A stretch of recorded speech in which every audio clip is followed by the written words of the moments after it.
What distinguishes Broadcasting Scotland from a website or blog, apart from our brilliant programmes, Hi there, I'm Gordon Ross. are the costs we face to enable us to produce those programmes. These costs are significant and ongoing. However, our facilities are able to do so much more if only we had the staff.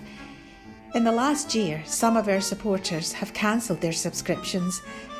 In one way, we would prefer it if it was because they didn't like us, rather than it being because of the financial pressures which we are all under because of COVID. The really positive outcome of our fundraiser is that at a time of economic challenge in Scotland, we will use your donations to create jobs and in a small way contribute to improving the Scottish economy. If you want us to be Scotland's independent broadcaster, able to provide an alternative mainstream television platform, then please support us. Scotland is going to be an independent country.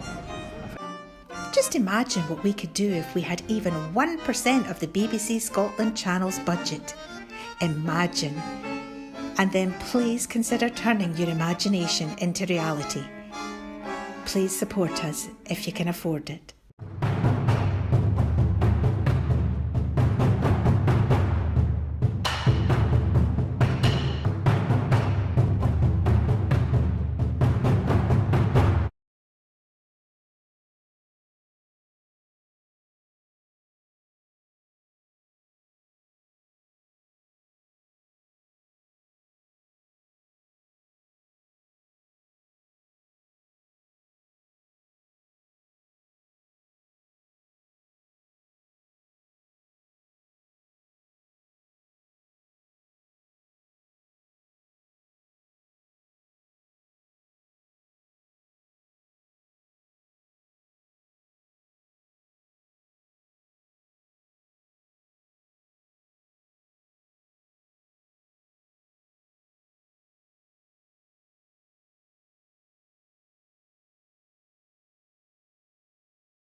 With Cabinet colleagues and other departments, including the Office for Veterans Affairs, whose Minister I met yesterday, and the Ministry of Defence, to ensure that veterans can access support no matter where they live in the United Kingdom.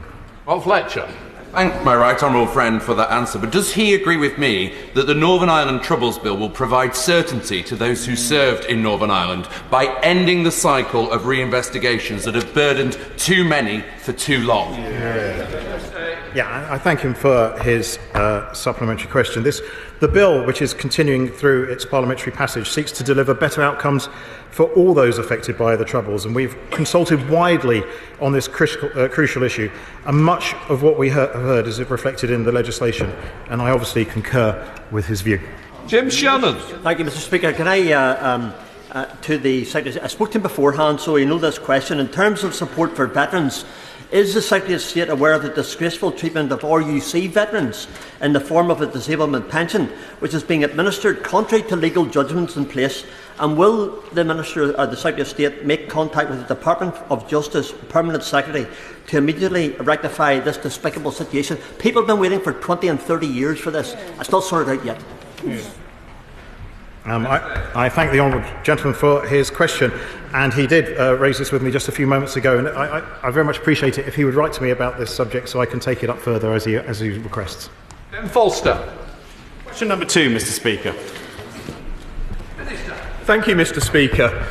We believe that the United Kingdom is the most successful political and economic union in history, and this government is committed to ensuring that Northern Ireland may flourish and prosper as an integral part of it. That is why we are continuing to work tirelessly for Northern Ireland's people to restore the executive, to support the rollout of our energy support package, and to unleash the full potential of the 25th anniversary of the Belfast Good Friday Agreement. Kevin Foster. Thank you, Mr. Speaker. I'm sure the Minister's assessment will have shown that one of the key benefits of the Union for the people of Northern Ireland is the ability to trade with the rest of the UK. Therefore, what progress is he making in fixing the problems with the Northern Ireland Protocol which may hinder this ability? Well, I'm very grateful to my honourable friend, and of course the government is engaging in constructive dialogue with the European Union to find solutions to the problems the protocol is causing. We are of course also proceeding with the legislation before the House which aims to fix these problems in the event we cannot reach a negotiated solution. But of course it is the government's preference to reach a negotiated outcome. Thank you very much. The SDLP seeks to build a new Ireland by persuasion and by consent and with the endorsement of the widest possible number of people in Northern Ireland. But the rational mechanism for constitutional change is set out in the 98 Agreement, in the Northern Ireland Act and in accepted democratic norms. Can the Minister confirm that the Government has no intention to unpick the principle of consent? Absolutely no. This government is fully committed to the principle of consent and the Belfast Good Friday Agreement. Indeed, our actions are all guided by that full commitment to the Belfast Good Friday Agreement and its protection. Shadow Minister, or Shadow Secretary of State, Peter Callan. Thank you, Mr. Speaker. Everyone in the United Kingdom was supposed to get the same support this winter, but 2/3 of homes in Northern Ireland are heated by heating oil. So those families can plan ahead. Can the Secretary of State or the Minister tell us precisely when they will get their support?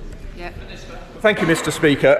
We will look forward to the Department for Business, Energy and Industrial Strategy making their statement, but I'll just take this opportunity to put on record that households in Northern Ireland will benefit from the energy price guarantee, reducing the per unit cost of electricity and gas, which is in place from November and backdated to October. The Energy Bill Support Scheme, a £400 payment to all households. The alternative fuel payment, a £100 payment to households not using gas in Northern Ireland, and of course there'll be the Energy Bill Relief Scheme. The right honourable gentleman of course is perfectly right that people are anxious about this, and I regret that today I can't give an exact date. We do look forward to Bayes making a statement. Peter Kyle. Thank you. I hope he will be encouraging his colleagues in Bayes, because it is already winter and 60% of homes are being heated by heating oil, and they need that support right now. In Britain, heating oil bills have risen from £615 to £1,500. But in Northern Ireland, it's risen from £820 to a staggering £1,900. Did you think it's fair that both are getting the same £100 payment? No, not fair. I'm most grateful. My right honourable friend, the Secretary of State, and I have taken this up with our counterparts in BEIS. We do so frequently and intensively. And my right honourable friend has just said to me, I think it was Thursday, that he met with the Energy Minister. And we will continue to press colleagues in BEIS. I know that they are fully aware of the situation and the imperatives. But I have to say, a full answer on the justification for the £100 would, I think, meet with Mr. Speaker's disapproval at this moment. Okay. We now go to Sir Geoffrey Donaldson. Mr. Speaker, the Minister rightly said that the Union is both a political and an economic union. In the High Court and the Court of Appeal, in respect of the Northern Ireland Protocol and its application, the Government's lawyers argued that the Protocol superseded Article 6 of the Act of Union itself, which is the basis for the economic union. Will the Government and the Minister assure us that in any negotiations with the European Union, they will strive to restore our full rights under Article 6 of the Act of Union and our place in the UK internal market? Well, thank you, Mr. Speaker. I'm grateful to the right honourable gentleman for the opportunity to commit that, yes, this government is determined to restore the constitutional position of Northern Ireland fully within the United Kingdom. That is our intention. I can't get into the niceties of the legal arguments that were made, but if I may say so, I think, as I understand it, they're broadly technical. Just sit down. Sir Geoffrey. Can I also refer to the comments made by the Shadow Secretary of State and raise the energy support scheme, the £400 that is to be allocated to the electricity accounts of domestic households and non-domestic businesses and so on in Northern Ireland. I've spoken with the Secretary of State at BEIS to urge that this payment is brought forward in good time. Will the Minister assure me that he will continue in his efforts with us to ensure that the £400 payment is made to the people of Northern Ireland as soon as possible? We certainly will continue in those efforts together. I'm grateful that he's had meetings with the Secretary of State. I hope he won't mind me saying, though, and of course I understand the reasons why he's not in the Executive, and that's why we wish to press forward on the protocol. But I must say that matters would be somewhat easier if there was a functioning Executive in place. Dan Jarvis. Number 3, Mr. Speaker. Thank you. This government is united around our shared objective of addressing the legacy of Northern Ireland's past in a way that delivers for those directly impacted by the Troubles and helps society in Northern Ireland to move forwards. As the Northern Ireland Troubles Legacy and Reconciliation Bill continues its parliamentary passage, I can assure the honourable gentleman that my officials and I will continue to work closely with colleagues across government and across the House to ensure this legislation is effective and durable. Dan Jarvis. It was good to see the Secretary of State visited the Wave Trauma Centre, and I know that that will have focused his mind on the perspective of victims. I also know that this is a very complex and difficult piece of legislation to get right, but the Secretary of State will also know that, as drafted, the bill doesn't have the support of any of the parties in Northern Ireland. Given that we now have a new Prime Minister and a new Secretary of State, does he see an opportunity to progress the bill in a way that will bring people with the government? I thank the honourable gentleman for his supplementary, and the answer is basically yes. The government understands how important addressing the legacy of the past is for Northern Ireland. We recognise that the bill is difficult for many and continue to engage with stakeholders like Wave and across the piece regarding their concerns and how we can address them as the bill proceeds through Parliament. I hope he recognises, though, that there is no perfect solution to this issue. And we are committed to a way forward that deals with Northern Ireland's troubled past as comprehensively and fairly as we possibly can. Ted Sunderland. It feels like... Thank you, Mr. Speaker. Could I please ask the Secretary of State when we might see the Legacy Bill back in this place, and also whether there will be a necessary review of moral equivalence and terminology?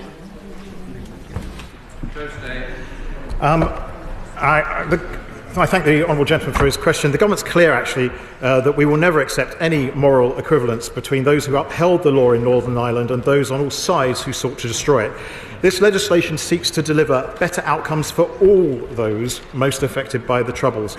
And it's important to remember that this includes the families of service personnel, over 1,000 of whom were killed during the Troubles. The government will continue to engage with those most directly impacted in the legislation on their concerns and how these might be addressed.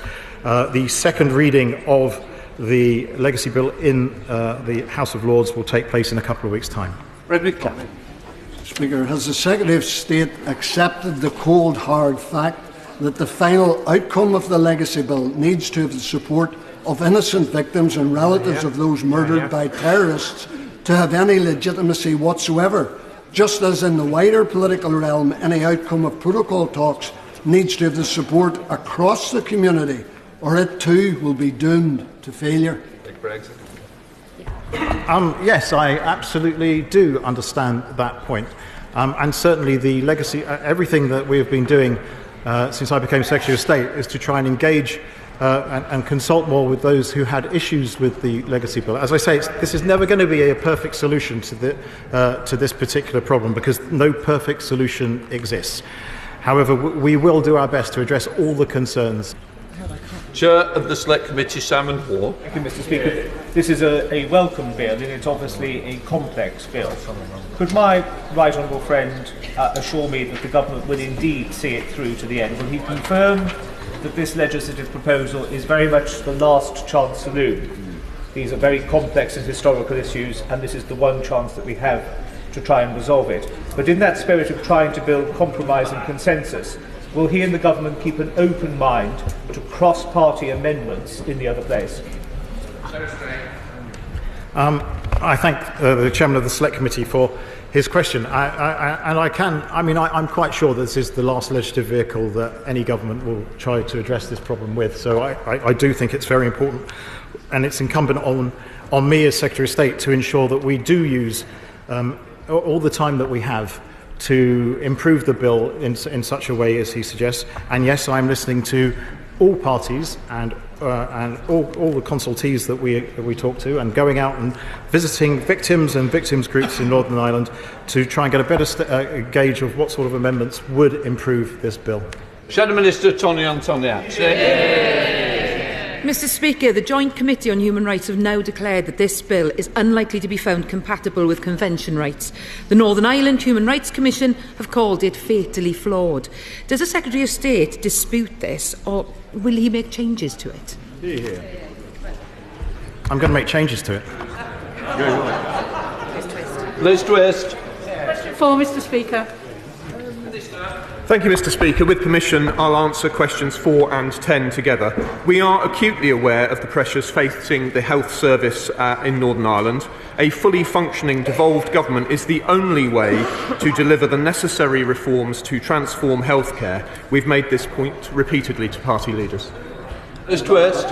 Thank you. Around 1 in 4 people in Northern Ireland are on an NHS waiting list, and the role of staff is vitally important. Now, I understand that the outgoing Health Minister wrote to the Secretary asking him to implement the Summer Pay Award, as Stormont can't. Will he be taking this forward?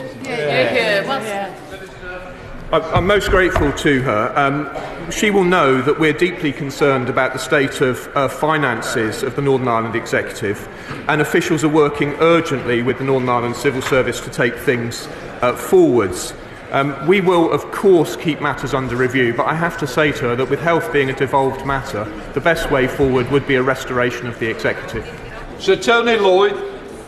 Speaker, 2 years ago, the Health Minister, Robin Swan, who did such a good job, actually, averted industrial action by nurses by making sure that there was comparability between pay for nurses in Northern Ireland with those in England and Wales. Now, the Northern Ireland Fiscal Council says that next year the budget for health will be 2% below what it is this year. Will the Minister guarantee there will be money now to pay the nurses, without whom we will not have any impact on these dreadful waiting lists?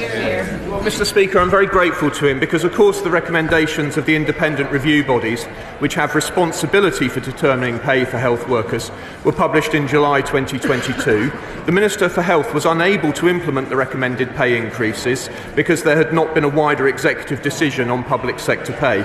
Pay parity with NHS England had been restored after a Northern Ireland-wide strike in 1920, but the absence and the executive has now seen pay divergence occur again. And Mr Speaker, finally, I'll just say gently to him that the UK government is providing £121 per person for the executive for every £100 of equivalent UK government spending over the Spending Review 21 period to deliver public services in Northern Ireland. I have to say, I think his constituents and mine would think that was quite generous funding. Alexander Stafford. Question 5, please, Speaker.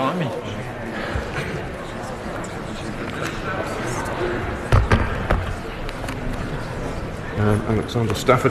Mr Speaker, the Government is committed to ensuring businesses can trade freely throughout the United Kingdom, so our approach has two strands. Under the protocol, by the end of the year, we will, I'm sorry to say, have spent £340 million helping traders to process 2.3 million customs declarations through the Trader Support Service for trade between Great Britain and Northern Ireland. This, of course, vividly illustrates the problems with the protocol, and that's why, as I've said earlier, we're in constructive dialogue to deliver on change and why we continue to keep the protocol bill before Parliament. Alexander Stafford. Thank you, Mr Speaker. Northern Ireland boasts some of the UK's most innovative businesses, but what steps is he taking to ensure that Northern Irish businesses are placing environmental, social and governance considerations at the heart of their operations? And does he agree with me that cementing Northern Ireland's place as a global leader in ESG will stimulate regional jobs and growth and turbocharge investment in the province and across the UK?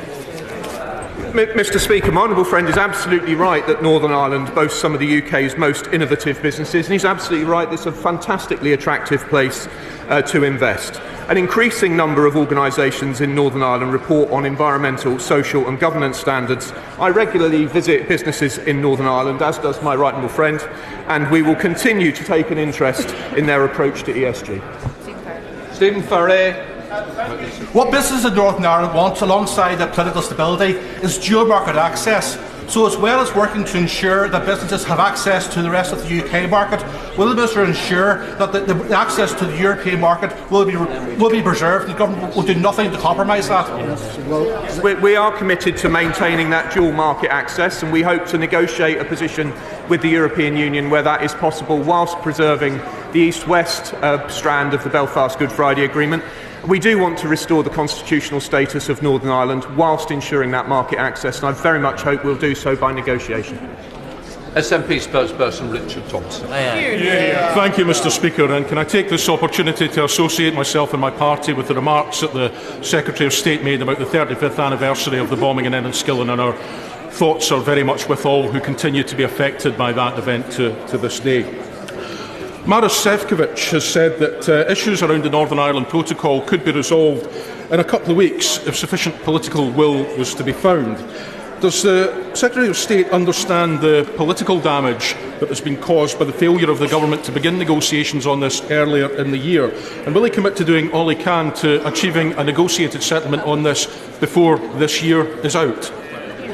I shall have to answer procedurally, but of course we understand the political implications of where we are. Most significantly, of course, if I may say so, the collapse of the institutions because of the legitimate concerns of unionism and the DUP in particular. But that's why I and the Secretary of State have been very clear that we recognise the legitimate interests of all parties, including the European Union and Ireland, and it's why we're resolute on our own interests as the United Kingdom. Now, of course, if we were to completely concede our interests, we would achieve a deal within weeks. But the point is, this country and this government are humble in accepting the legitimate interests of the EU, resolute in defending our own. I very much hope that we'll reach a negotiated settlement. Number 6, please, Mr Speaker. Thank you, Mr Speaker. I engage regularly with Northern Ireland parties. Indeed, I spoke to Executive Party leaders them all only this morning, and will continue to keep my cabinet colleagues fully appraised of these discussions. Mr Speaker, the Secretary of State told the Northern Ireland Committee that he would be calling an election on, and I quote, 1 minute past midnight on the 28th of October. But this didn't happen, and it has left Northern Ireland in limbo. Reports have since emerged that the Northern Ireland Secretary was directly overruled by the Prime Minister. Can he confirm if this is true, or did he mean to intentionally mislead a parliamentary committee? I don't believe I was overruled by the Prime Minister, Mr Speaker. Sir Oliver Hill. Mr Speaker, at the...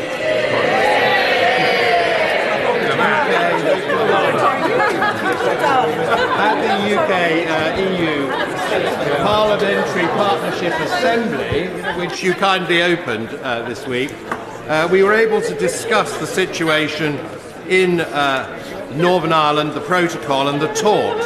And voices were raised from across Europe and from this House in all parts, encouraging the government and the Commission to reach an agreement, because this is the gateway to cooperation on so many other things.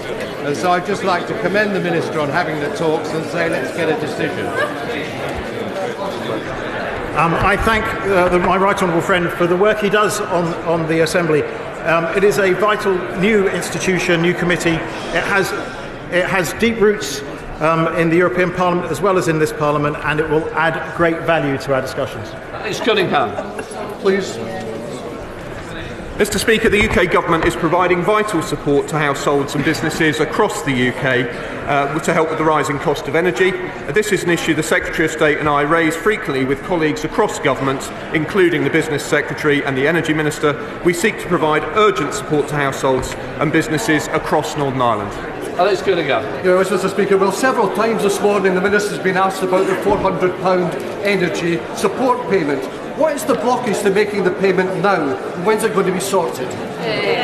He will, of course, understand that these schemes need to be delivered by officials, and that effort has been hampered very substantially by not having a functioning executive. And I just say that we all should acknowledge that without an executive, these things are more difficult to deliver. We're well aware of the imperatives, as I said earlier, and once again, I would urge all parties to reform the executive so that we can give people the prompt help that they deserve. Robin Walker. Mr. Speaker. Thank you, Mr. Speaker. Peace and prosperity are intrinsically linked, and this government is committed to delivering both to help Northern Ireland reach its full potential. I pay tribute to my honourable friend for his expert contribution to that end when he served in the department. We are investing £730 million into the new Peace Plus programme, which will support economic growth and community cohesion. The government also provides significant resource to tackle the threat from terrorism, paramilitarism and organised crime. Walker. I saw for myself the growth and city deals offer a huge opportunity across every part of Northern Ireland to improve economic performance and strengthen society that underpins the peace process. Will my honourable friend agree that to maximise the benefit of those growth and city deals, we need the executive in place working hand in hand with the UK government? Well, Mr. Speaker, my honourable friend is absolutely right that our £617 million investment in city and growth deals presents a historic opportunity to generate innovation and growth across Northern Ireland, and he's right that we do need a functioning executive in place to drive forward that delivery. Karen Smith. Speaker, this morning I met with the East Border region, a cross-party, cross-border, local authority-led organisation developing peace and prosperity across the border. Will he agree to meet with them to discuss their work over the last 50 years? Certainly, Mr. Speaker, I'll be glad to meet, and if she would write to me, we'll take that up. Andrew Sulu. 9, Mr. Speaker.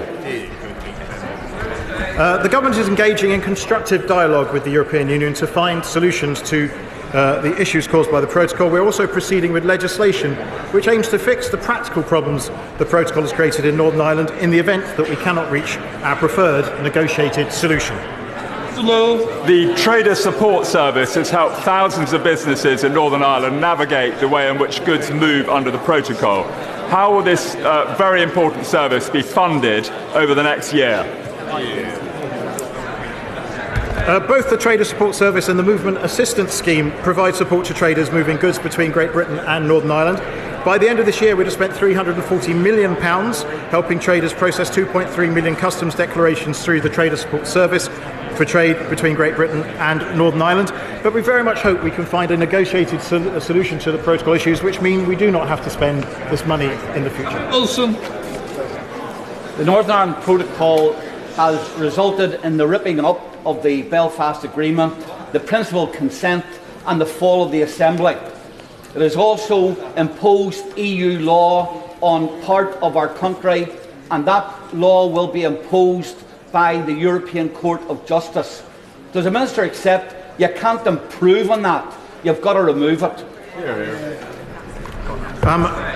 I thank the right honourable gentleman for his question. Actually, I do think there is a negotiated path where you can completely change how we deal with the protocol, which would mean that it deals with the issues of governance, it deals with the issues of trade, and it deals with all the other practical issues that are causing legitimate concerns to the communities he represents.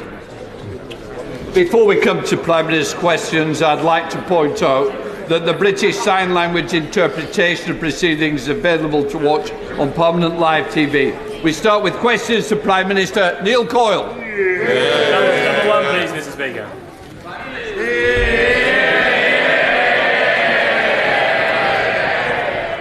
Mr. Speaker, with Armistice Day on Friday, I know that colleagues from across the House will want to join me in remembering those who have lost their lives in the service of our country.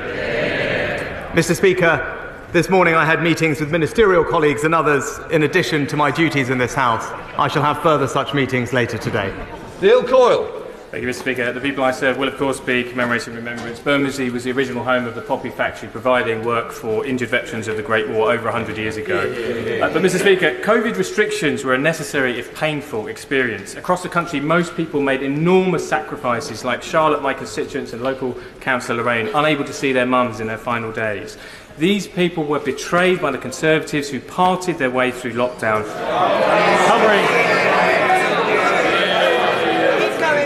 You may not like it, but you can all go to eat kangaroo testicles for all I care. But those Conservatives covered Downing Street in suitcases of wine, in vomit and in fixed penalty notices. Can this Prime Minister promise today he will use his power of veto to ensure that no one who received an FPN for breaking COVID laws is rewarded with a seat in the House of Lords? Mr. Speaker, what I can say is that this government during COVID ensured that we protected people's jobs, that we supported the NHS to get through the difficult times, and that we rolled out the fastest vaccine in Europe. That's what we did for this country. Thank you, Mr. Speaker. I welcome the commitments made by my right honourable friend at COP27 this week. If he wants to do something that really helps get us to net zero, improves our energy security and helps create new opportunities in places like Milford Haven, South Wales, South West England, can I urge him to really throw the full weight of his office behind delivering floating offshore wind in the Celtic Sea and crucially ensure that decisions being taken now by the Crown Estate and the Treasury mean that the economic value, the jobs of this new industry stay here in the UK? Well, can I praise my right honourable friend for highlighting the incredible potential of floating offshore wind technology to help us move to net zero. He's right about the opportunities in the Celtic Sea and for Wales more generally, and I can confirm to him that Crown Estate's leasing process is expected to deliver more seabed leases for many more projects. Leader of the Opposition, Keir Starmer. Thank you, Mr. Speaker. Can I join the Prime Minister in his comments about Remembrance Day? We remember all those who paid the ultimate price and all those who have served and are serving our country. Yeah. Mr. Speaker, the member for South Staffordshire told a civil servant to slit their throat. How does the Prime Minister think the victim of that bullying felt when he expressed great sadness at his resignation? Mr. Speaker, unequivocally the behaviour complained of was unacceptable, and it is absolutely right. It is absolutely right that the right honourable gentleman has resigned.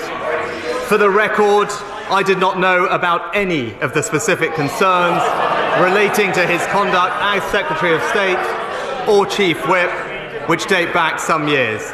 I believe that people in public life should treat others with consideration and respect, and those are the principles that this government will stand by. Mr. Speaker, the member for South Staffordshire spent years courting the idea he can intimidate others, blurring the lines to normalise bullying behaviour. It's precisely why the Prime Minister gave him a job. The truth is simple. He's a pathetic bully. But he would never get away with it if people like the Prime Minister didn't hand him power. So does he regret his decision to make him a government minister? Mr. Speaker, I obviously regret appointing someone who has had to resign in these circumstances. But I think what the British people would like to know is that when situations like this arise, that they will be dealt with properly. And that's why it is absolutely right that he resigned, and it's why it is absolutely right that there is an investigation to look into these matters properly. I said my government would be characterised by integrity, professionalism and accountability, and it will. Keir Starmer. Mr. Speaker, everyone in the country knows someone like the member for South Staffordshire. A sad middle manager getting off on intimidating those beneath him. But everyone in the country also knows someone like the Prime Minister. The boss who is so weak, so worried the bullies will turn on him, that he hides behind them. What message does he think it sends when, rather than take on the bullies, he lines up alongside them and thanks them for their loyalty?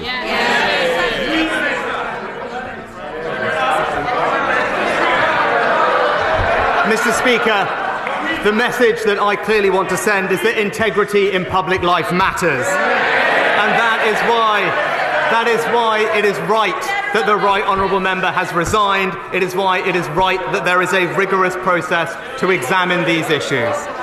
But as well as focusing on this one individual, it is also right and important that we keep delivering for the whole country. And that's why this government will continue to concentrate on stabilising the economy, on strengthening the NHS and on tackling illegal migration.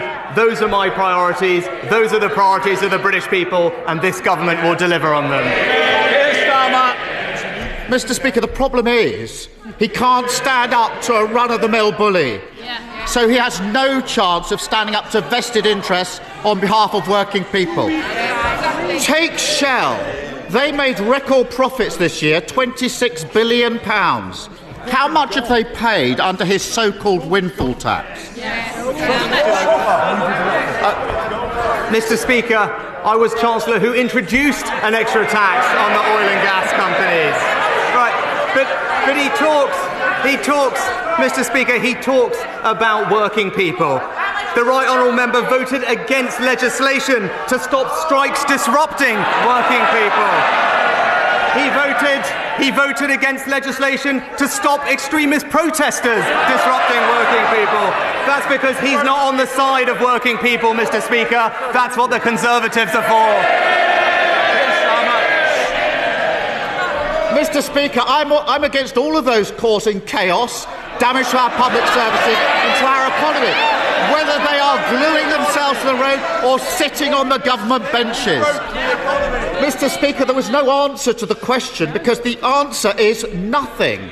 Shell haven't paid a penny in windfall tax. Why? Because for every pound they spend digging for fossil fuels, he hands them a 90p tax break, and it's costing the taxpayer billions. So will he find a backbone and end his absurd oil and gas giveaway? Well, Mr. Speaker, what the party opposite will never understand is that it's businesses investing that create jobs in this country. Mr. Speaker, we on this side of the House, we understand that. We will support businesses to invest, to create jobs, because that's how we create prosperity, that's how we support strong public services, and that's what you get with a Conservative government. There's only one party that crashed the economy, and they're all sitting there. It's a pattern. Mr. Speaker, it's a pattern with this Prime Minister. Too weak to sack the security threat sat around the cabinet table. Too weak to take part in a leadership contest after he lost the first one. Too weak to stand up for working people. He spent weeks flirting with the climate change deniers in his party, then scuttled off to COP at the last minute. In the budget next week, he'll be too weak to end his oil and gas giveaway, scrap the non-dom tax breaks, and end the farce of taxpayers subsidising private schools. That's what Labour would do, a proper plan for working people. Yes. Mr. Speaker, if he can't even stand up to a cartoon bully with a pet spider, if he's too scared to face the public in an election, what chance has he got of running the country? Prime Minister. Mr. Speaker. We won't. Shh. We want to try and get through on time, and I know some members want to catch my eye. They're not doing a good job so far. Come on, Prime Minister. Mr. Speaker, the honourable gentleman talks about judgment about putting people around the cabinet table. I would just gently remind him he thought the member for Islington North was the right person to look after our security. But Mr. Speaker, the honourable gentleman, he said a lot today. But it's clear that he isn't focused on the serious issues that are confronting our country. We're strengthening our economy. He's backing the strikers. We're supporting people with energy bills. He's supporting the protesters. And we're tackling illegal migration. He's opposing every measure. The British people want real leadership on the serious global challenges we face, and that's what they'll get from this government.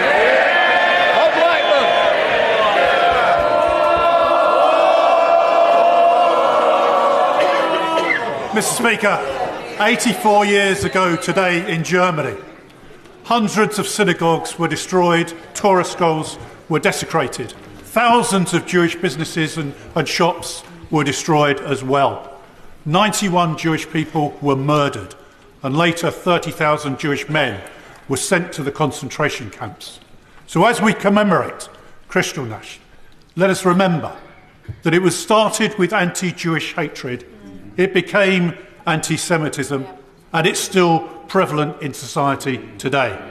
So will my right honourable friend condemn anti-Semitism in all its forms, but congratulate the Holocaust survivors who give their testimony year after year, and in particular congratulate the Holocaust Educational Trust for the brilliant work they do in making sure we will never ever forget what happened in the Holocaust. Well, can I thank my honourable friend for his powerful question and his continued work on this issue. I completely agree with him. Anti-Semitism has no place in our society, and we're taking a strong lead in tackling it in all forms. We became the first country to adopt the IHRA definition of anti-Semitism, and the government's independent advisor on anti-Semitism regularly provides advice to ministers on how best to tackle this issue. And can I join him, as I know the whole House will, in praising the work of those survivors who so bravely tell their stories so that we might never forget. SNP leader Ian Blackford. Thank you, Mr. Speaker, and can I associate myself with the remarks of the Prime Minister for Armistice? We remember those that paid the ultimate sacrifice, those that continue to serve, and we should also remember the nuclear test veterans who continue to seek justice for themselves. Mr. Speaker, last night the Prime Minister suffered the self-inflicted loss of his first Cabinet Minister. A couple of weeks into the job, it turns out this Prime Minister's judgment is every bit as bad as his predecessors. Speaking of which, we now know that his former friend, the former Prime Minister, plans to hand out seats in the House of Lords to at least 4 Tory MPs, including the current Secretary of State for Scotland. So here's another test of judgment for the new Prime Minister. Does he think it right to keep a man in a cabinet who's clearly far more interested in getting his hands on an ermine robe than playing by the rules of Scottish democracy?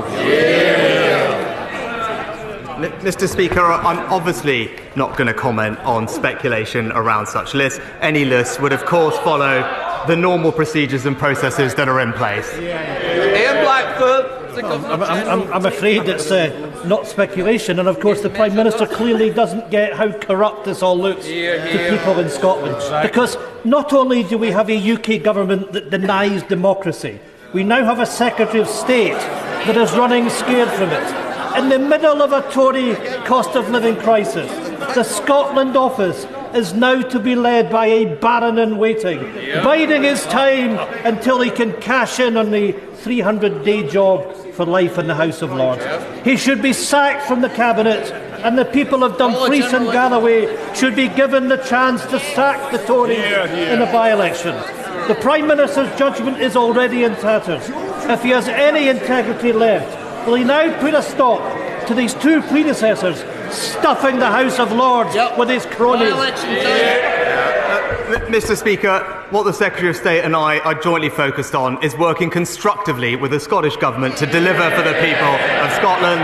I'll be pleased to be meeting the First Minister tomorrow because that, I think, is what the people of Scotland want to see. Ian Collins. Thank you, Mr. Speaker. Criminal gangs who are operating to bring people into this country in small boats, an issue that directly affects my constituents in Folkestone and Hythe, are openly using social media platforms to recruit people to use their services.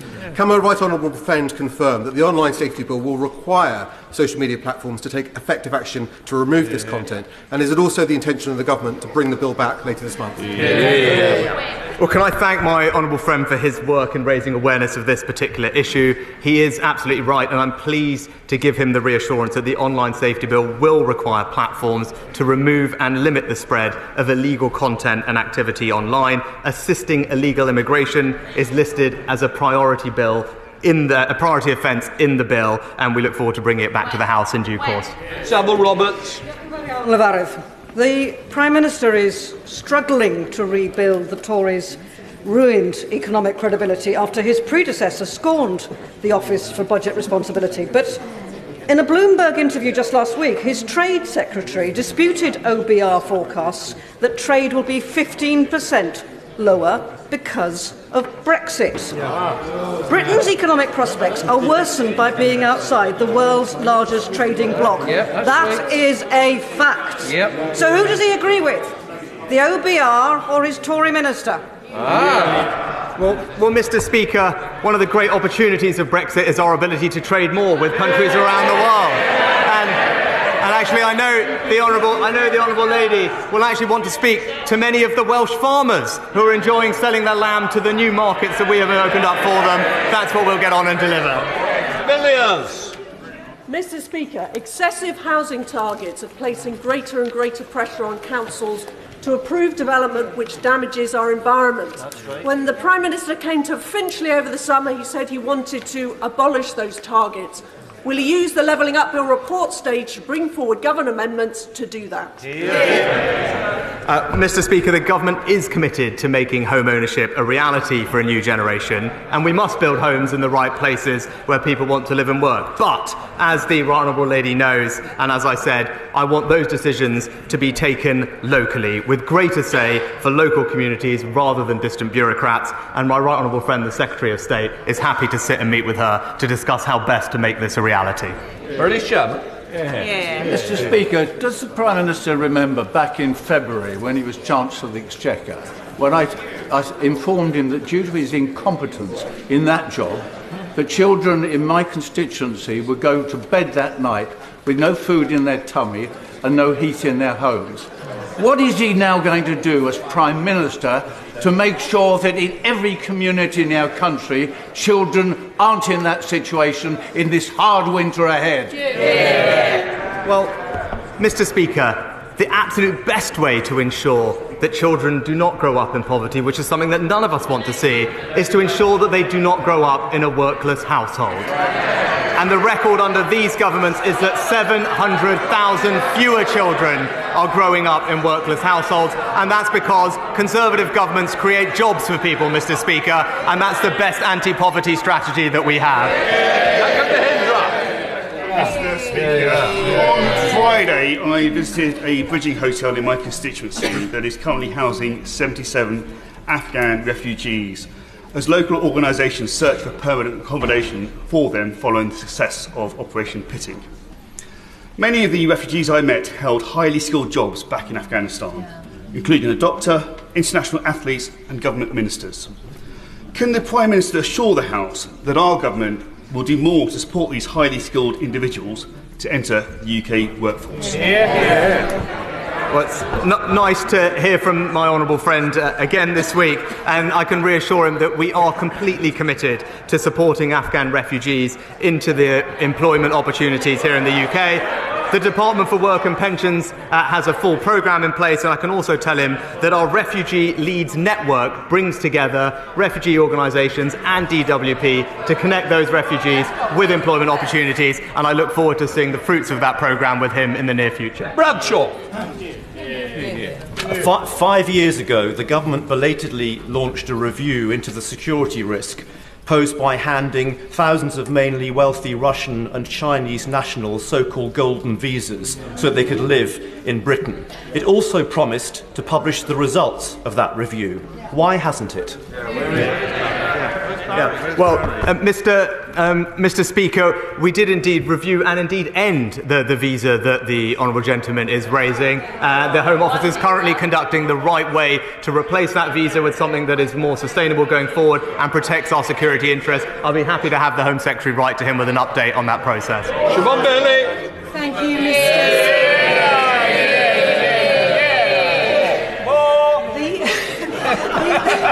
The UK has a workforce shortage, yet millions of parents are unable to work at full tilt, and childcare providers are going belly up due to policies being a maddeningly expensive muddle of a mess. Will my right honourable friend please confirm that after decades of ineffective tinkering and endless policies, that he will be the man to give us proper childcare reform?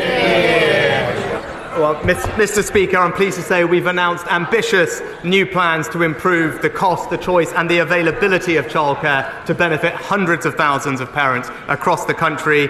This includes measures to increase the number of children that we can look after by each staff member and indeed make it easier for people to become childminders. We'll respond to all of these proposals in very short order. Thank you very much, Mr. Speaker. I know the Prime Minister's been very busy failing to stand up to bullies, but in the real world,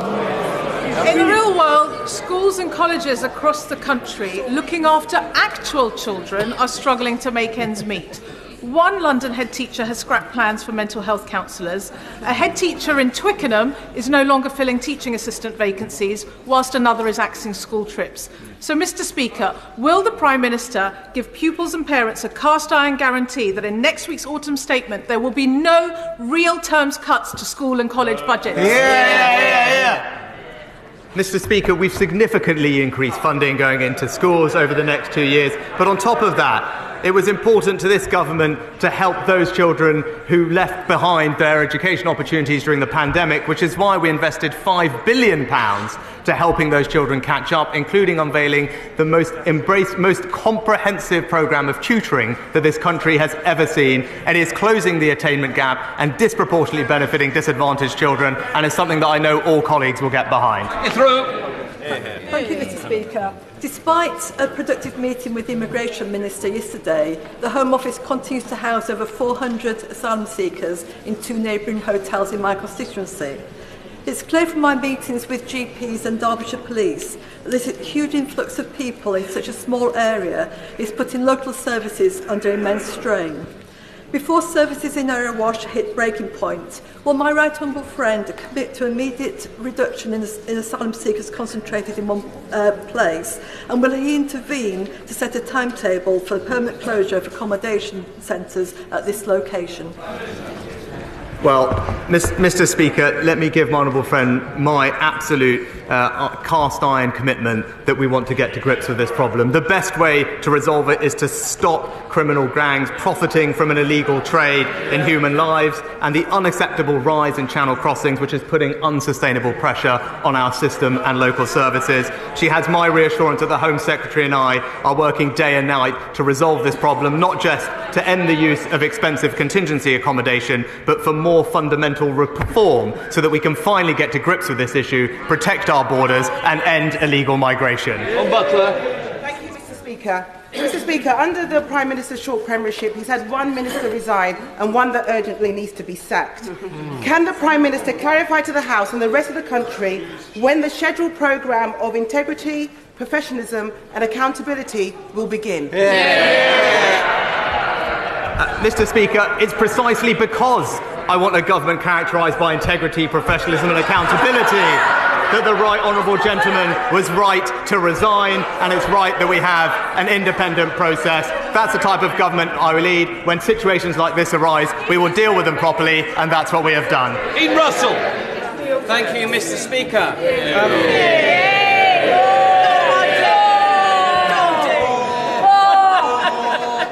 How is it? It's quite amazing, isn't it, when a minister's come from his post to get more cheers. Come on, Dean Russell. Thank you, Mr. Speaker, and thank you to my colleagues. Just like the Prime Minister, I was very fortunate to join the Royal British Legion in becoming a Poppy volunteer recently. I joined colleagues in Abbots Langley, and I was part of Les Betters's team. And this week I'll be joining Tony Griffiths and his team in the Tudor Ward in Watford. Mr. Speaker, I would like to ask if the Prime Minister will join me in thanking all of the Poppy Appeal volunteers across the country and in my constituency for their work to ensure that we always remember those who have made the ultimate sacrifice. And if the Prime Minister, or perhaps the Minister for Veterans, will also visit Watford to meet our heroic veterans who we owe so much. Thank you. And my honourable friend is a fantastic champion for Watford, and it is a pleasure to join him in thanking the Royal British Legion's Poppy Appeal volunteers, both in Watford and across the country. There is no greater sacrifice than those who lay down their lives in the service of our nation, so I'm proud, as many others are, to support the Poppy Appeal and to honour our veterans. Carl Turner. If the Prime Minister or any member of his many households became unwell, would he start ringing the GP surgery at 8 o'clock each morning to not get an appointment? Would he go off to accident and emergency and wait 12 hours to be seen? Would he call an ambulance which wouldn't come? Or would he use some of his £750 million unearned wealth to pay privately and see somebody there and then? Well, Mr. Speaker, I'm very grateful, and let me put on record my thanks to the fantastic team at the Friarage Hospital in Northallerton who provided excellent care to my family over the years. But the honourable gentleman is right to highlight the issue of people waiting unacceptably long for treatment that they need. That's why we've put record funding into the NHS to help with backlogs and waiting times this winter. It's why the Health Secretary and the Chancellor are discussing how best to deliver the reforms that we need, because I want to make sure that everyone gets the care they need, and we will continue to invest in more doctors, more nurses and more community scans so that we can deliver exactly that. Thank you, Mr. Speaker. Blackpool is due to benefit from a £300 million private sector-led regeneration project which will deliver thousands of new jobs for my constituents over the years ahead. To deliver this ambitious new project, we need support with a £40 million package of relocating the existing court complex which currently occupies the site. Various Secretaries of State have been very supportive of the project so far, so is the Prime Minister able to give me an update on when we can receive some good news about how we can get this project off the ground? Well, can I join with the honourable member in recognising the importance of the Blackpool Central Regeneration Project to the town's levelling up ambitions. I can tell him that my right honourable friend, the Justice Secretary and Housing Secretary, are in the process of resolving this issue for him and how best we can relocate the court complex. And I can tell him he won't have to wait very long for an update on the plans. Come on. Speaker, it is a critical time for our steel industry, hit by massive energy costs and low demand, at a time when we need to support our industry to adapt to build the green technologies that we will need. Does the Prime Minister agree that our sovereign capability and our national security is dependent on a strong UK steel industry? And if so, will the government not sit on its hands? And what is the Prime Minister's plan for steel?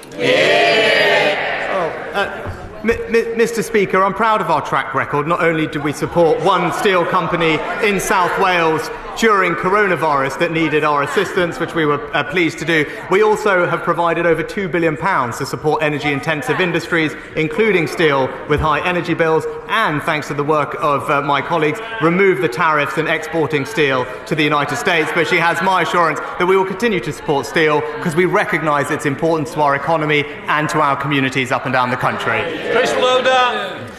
Thank you, Mr. Speaker. Supermarkets such as Morrison's are abusing their dominant market position on fuel, charging up to 20p per litre more in Bridport than other towns in the region, thus preventing West Dorset residents from benefiting from the very unusual reduction in market price these days. Will the Prime Minister agree to meet with me to discuss what action can be taken against these commercial predators who harm our local residents in this way? Well, Mr. Speaker, as Chancellor, I was pleased to cut duty by 5p a litre, the biggest ever cut in fuel duty to help motorists in our country. But I recognise the concerns the honourable gentleman raised. That's why we asked the Competition and Markets Authority to conduct an urgent review of the market. There are some actions to be considered coming out of that review, and I look forward to meeting with him and working with the CMA to explore its recommendations in more detail. Liam Byrne. Thank you, Mr. Speaker. Tomorrow, across my constituency of Hodge Hill, I'll be delivering food bank collection crates because once more our food banks are running out of food. Does the Prime Minister understand the despair my constituents feel that he, as one of the richest men in Britain, is doing so little? They don't like the truth, Mr. Speaker. Does he understand the despair my constituents feel that he is doing so little for the poorest in Britain by refusing to cancel the £3 billion tax break for non-doms who profit from our country but won't make our country their home? Well, Mr. Speaker, I'm proud of my and this government's track record in supporting the most vulnerable in our society, and that will always continue. And it is a bit rich hearing from the gentleman who, the first person who reminded us what happens when the economy gets crashed by a Labour government. That's no way to help people. We will build a strong economy. That's what enables us to support the most vulnerable. That's what enables us to support strong public services. Mr. Speaker, the British people are reliant on our party and this government to fulfil its promises on levelling up. Not just up and down the country, but sideways too. Does my right honourable friend agree with me that the Felixstowe and Harwich Freeport plan will be judged as an historic failure unless such a plan succeeds in levelling up a deprived ward that is in my constituency? And will my right honourable friend join me in Clacton to kick-start that plan? Also, Mr. Speaker, will my right honourable friend commit to coming to the tendering showcase currently in the Jubilee Room until 2:30?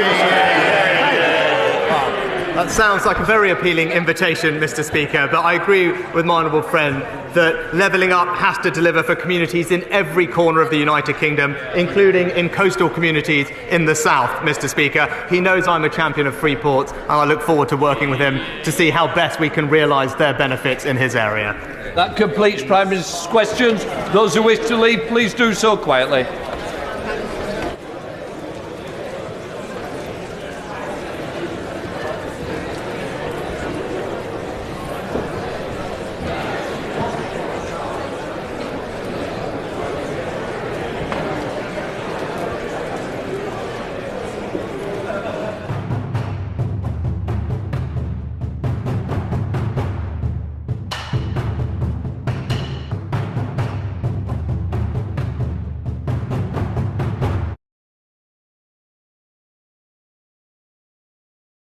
What distinguishes Broadcasting Scotland from a website or blog, apart from our brilliant programmes?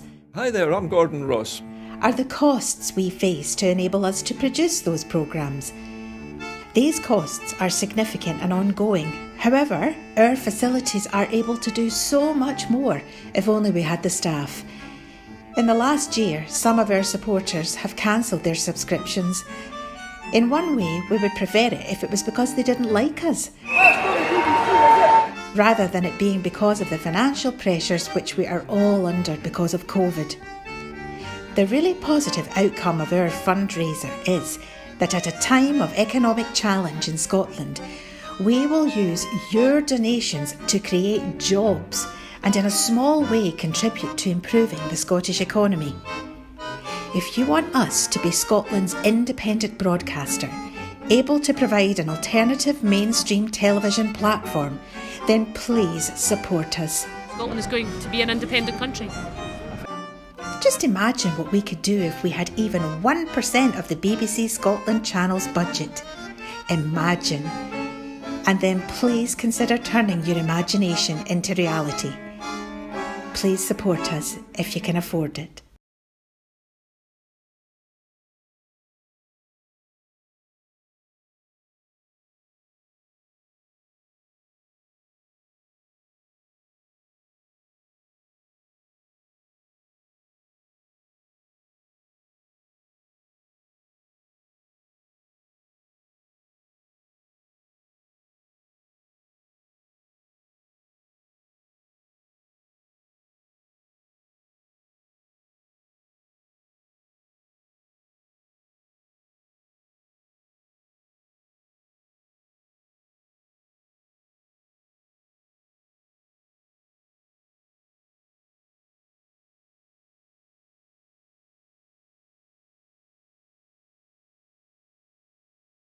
Building new nuclear power stations for the first time since the 1990s. And by committing £30 billion to support our green industrial revolution, we will leverage up to £100 billion of private investment to support almost 500,000 high-wage, high-skilled green jobs. Mr. Speaker, there is also no solution to climate change without protecting and restoring nature. So at COP27, the UK committed to £90 million to the Congo Basin. As part of £1.5 billion we are investing in protecting the world's forests. And I co-hosted the first meeting of our Forest and Climate Leaders Partnership, which will deliver on the historic commitment to halt and reverse forest loss and land degradation by 2030. Now, central to all our efforts is keeping our promises on climate finance. So the UK is delivering on our commitment of £11.6 billion. And to support the most vulnerable who are experiencing the worst impacts of climate change, we will triple our funding on adaptation to reach £1.5 billion a year in 2025. In Glasgow, the UK pioneered a new global approach, using aid funding to unlock billions of pounds of private finance for new green infrastructure.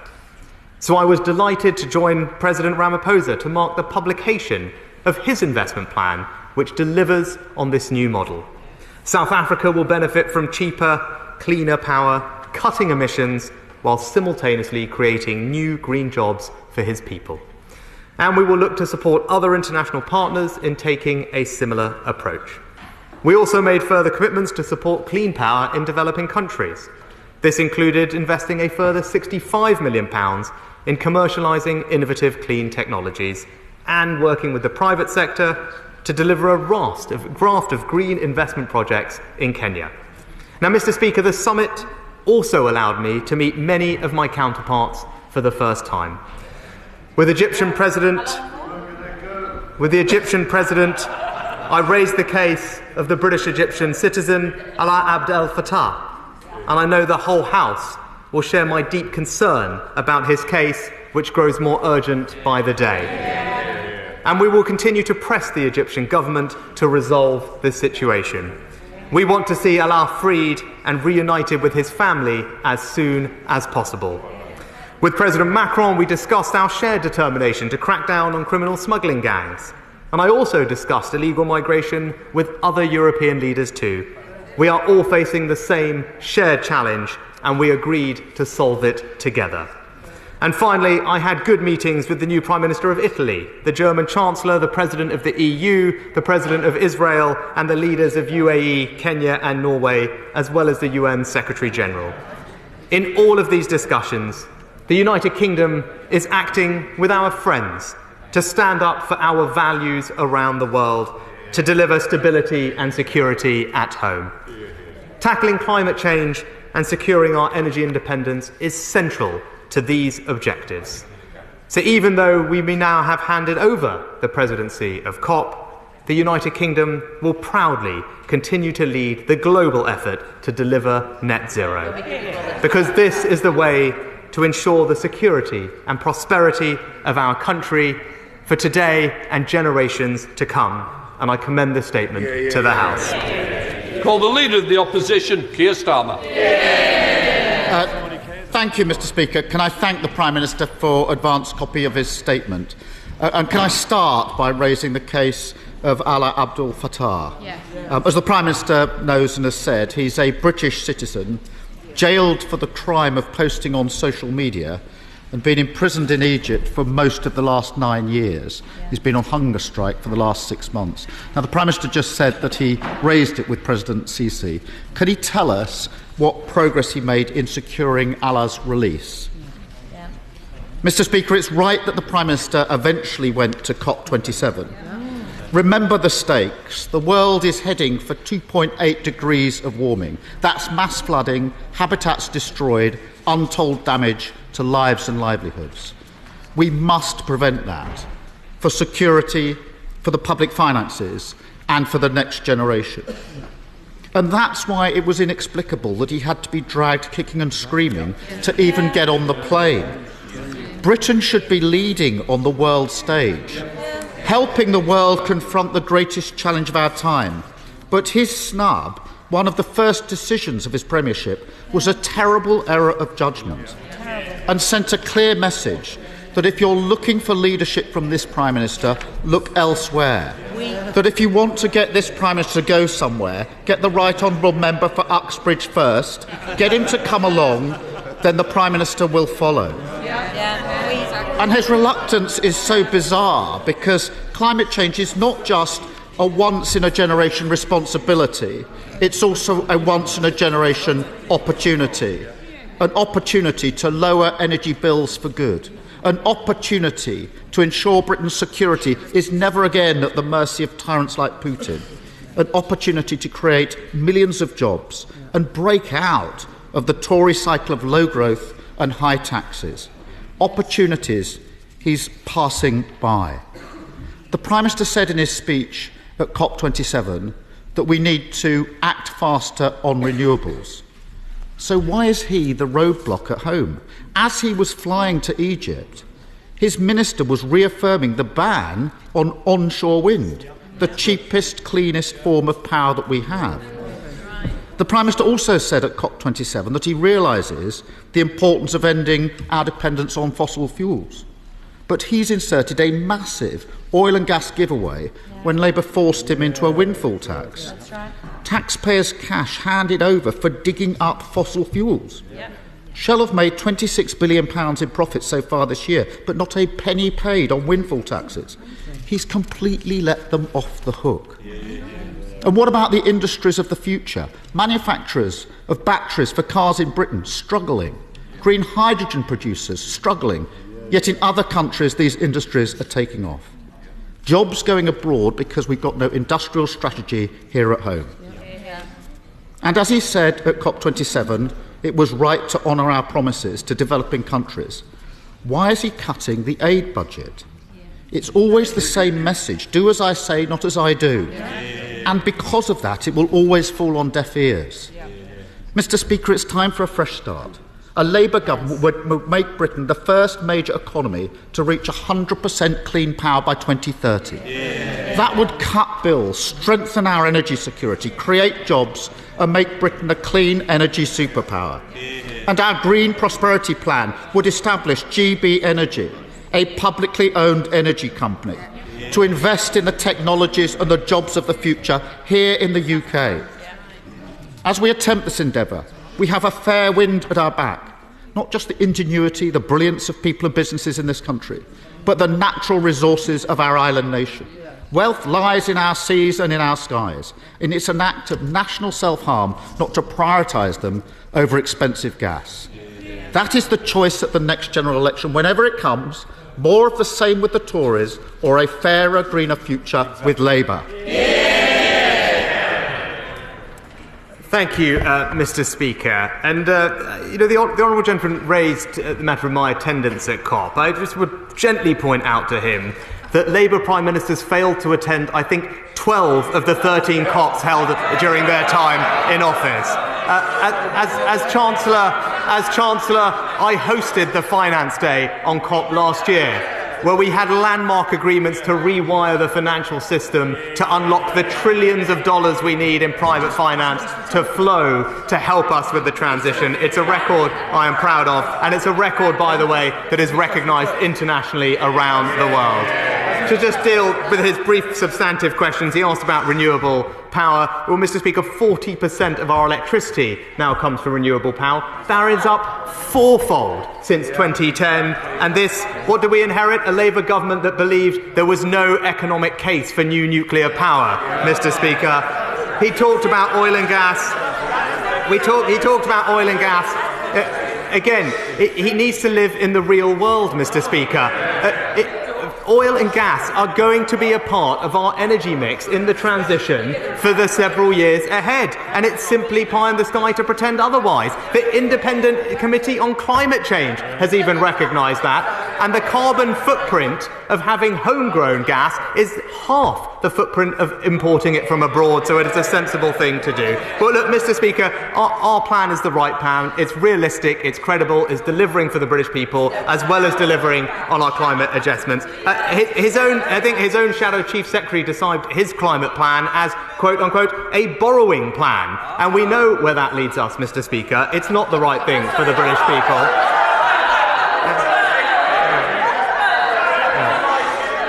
Well, Mr. Speaker, I know the British people trust me to manage the economy. They won't trust the Labour Party.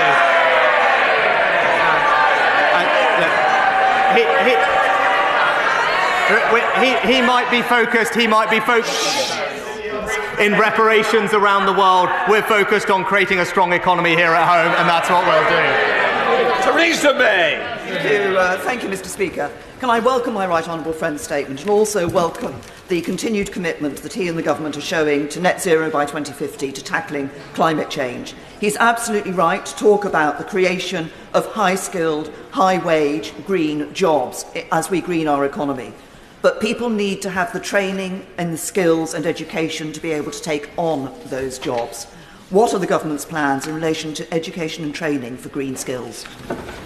My right honourable friend is absolutely right, and I thank her for her warm comments. I point her to our record investment in apprenticeships in particular, but also to the new lifelong learning entitlement, which acknowledges that people will have to retrain at any point during their life to take advantage of the new economic opportunities that are coming our way, and I'm pleased that we'll be rolling out that programme over the coming years. 2 minutes. Ian Blackford. Thank you, Mr. Speaker, and can I thank the Prime Minister for advance sight of his statement, and let me also welcome the Prime Minister's last-minute change of heart to actually attend COP27. But I'm afraid, whether he likes it or not, his initial instinct telling him not to attend will be long remembered and rightly remembered. It means he now has a major job in convincing people that he is truly committed to the challenge of climate change. And of course, that commitment starts with our own domestic targets, but it is vital that our collective commitment also extends to those in the global south. Nations and peoples are being damaged the most by a climate crisis that they have contributed the least to. These are the poorest people on this planet, and they always seem to be paying the highest price. That is why it is so right and so necessary that loss and damage was on the formal COP agenda for the very first time. I'm proud to say that through the leadership of our First Minister, Scotland has become the first developed nation to pledge finance to address loss and damage. And our country is now committed to a total of £7 million, a small sum in the scale of what is needed, but a powerful message to larger nations who need to follow that lead. Because we don't need to wait for consensus and a decision at COP.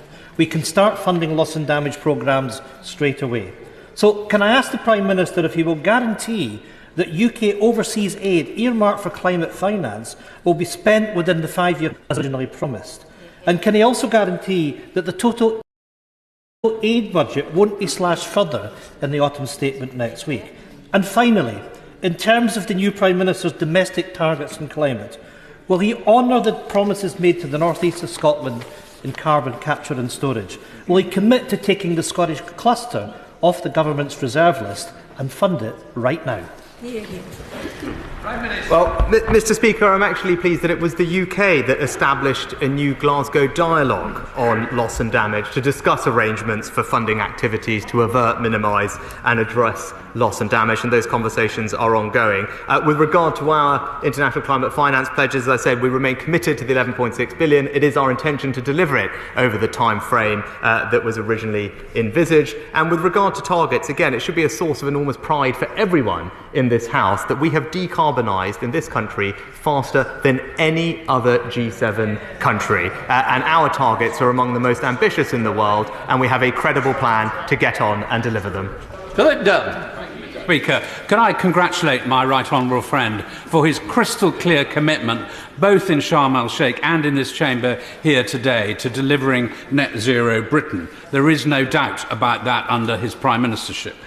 Now we no longer have the presidency of COP, which has been acting as a forcing mechanism across government. Can he clarify how he intends that his government will deliver our ambitious nationally determined contribution to reduce emissions across the disparate strands of government departments? Well, my honourable friend makes an excellent point, and I can assure him that though we are no longer formally presidents of COP, our leadership on this issue internationally will not waver, and he has my commitment on that. And I personally will drive this through government in conjunction with the Secretary of State for Business and Energy, indeed, and with our Climate Change Minister. But this is something, Mr. Speaker, that pervades all aspects of government now, and that's why we have to change our thinking on this. It's not the work of any one department or any one minister. If we're going to make this commitment work, we're going to all have to play our part. John Trickett. Thank you very much. And given the scale of what's about to happen to our planet, every single one of us must do what we can to alleviate the problems which we're facing. But 1%, the 1% richest people on our planet are responsible for the same amount of global emissions as the poorest 50%. Does the Prime Minister accept that unless we tackle the issues of social justice, we will not resolve the problems of climate change? And was he comfortable that one of the worst polluters in the planet, Coca-Cola, sponsored the recent meeting of COP? Well, Mr. Speaker, as we've been discussing, I believe we do have a moral obligation to help those countries with the transition to net zero, and I'm proud to say that we are playing our part in doing that. And it was great at COP to sit down with leaders from many of those emerging market countries that are benefiting from the investments from our country to help them with the transition, and they recognise the leadership role that we are playing. Greg Clark. Thank you very much indeed, Mr. Deputy Speaker. We need to create jobs and prosperity as we transition to net zero. And in battery technology, we're world leading in the research, but we need to manufacture batteries here. Now, given the concerning news about British Volt, will the Prime Minister and his colleagues commission an urgent review of how we can deliver the gigafactories that are necessary in this country in the short term to make sure that we have a continuing vibrant car manufacturing industry? Well, I thank my honourable friend, and I'm pleased to say I think it may have been his idea that we created the Faraday Battery Challenge, but I was pleased to support that as Chancellor with £200 million of funding. He's right about the importance of building a domestic gigafactory capability. I was pleased with the announcement from Envision and Nissan in Sunderland. There's more in the pipeline, and we have the Automotive Transformation Fund available to support those projects to build the vibrant ecosystem that he and I both want to see. Davey. Mr. Deputy Speaker, can I welcome what the Prime Minister said at COP, that tackling climate change goes hand in hand with lowering energy bills, improving our energy security and hurting Putin in his illegal war in Ukraine. However, I am alarmed that at home the Prime Minister has banned onshore wind, one of the cheapest and most popular forms of renewable energy. So will the Prime Minister confirm whether his priority is cutting people's energy bills, improving Britain's energy security and tackling global climate change, or keeping the dinosaurs on his backbenchers happy? Why won't he get rid of the ban on onshore wind? Mr. Speaker, it started so well.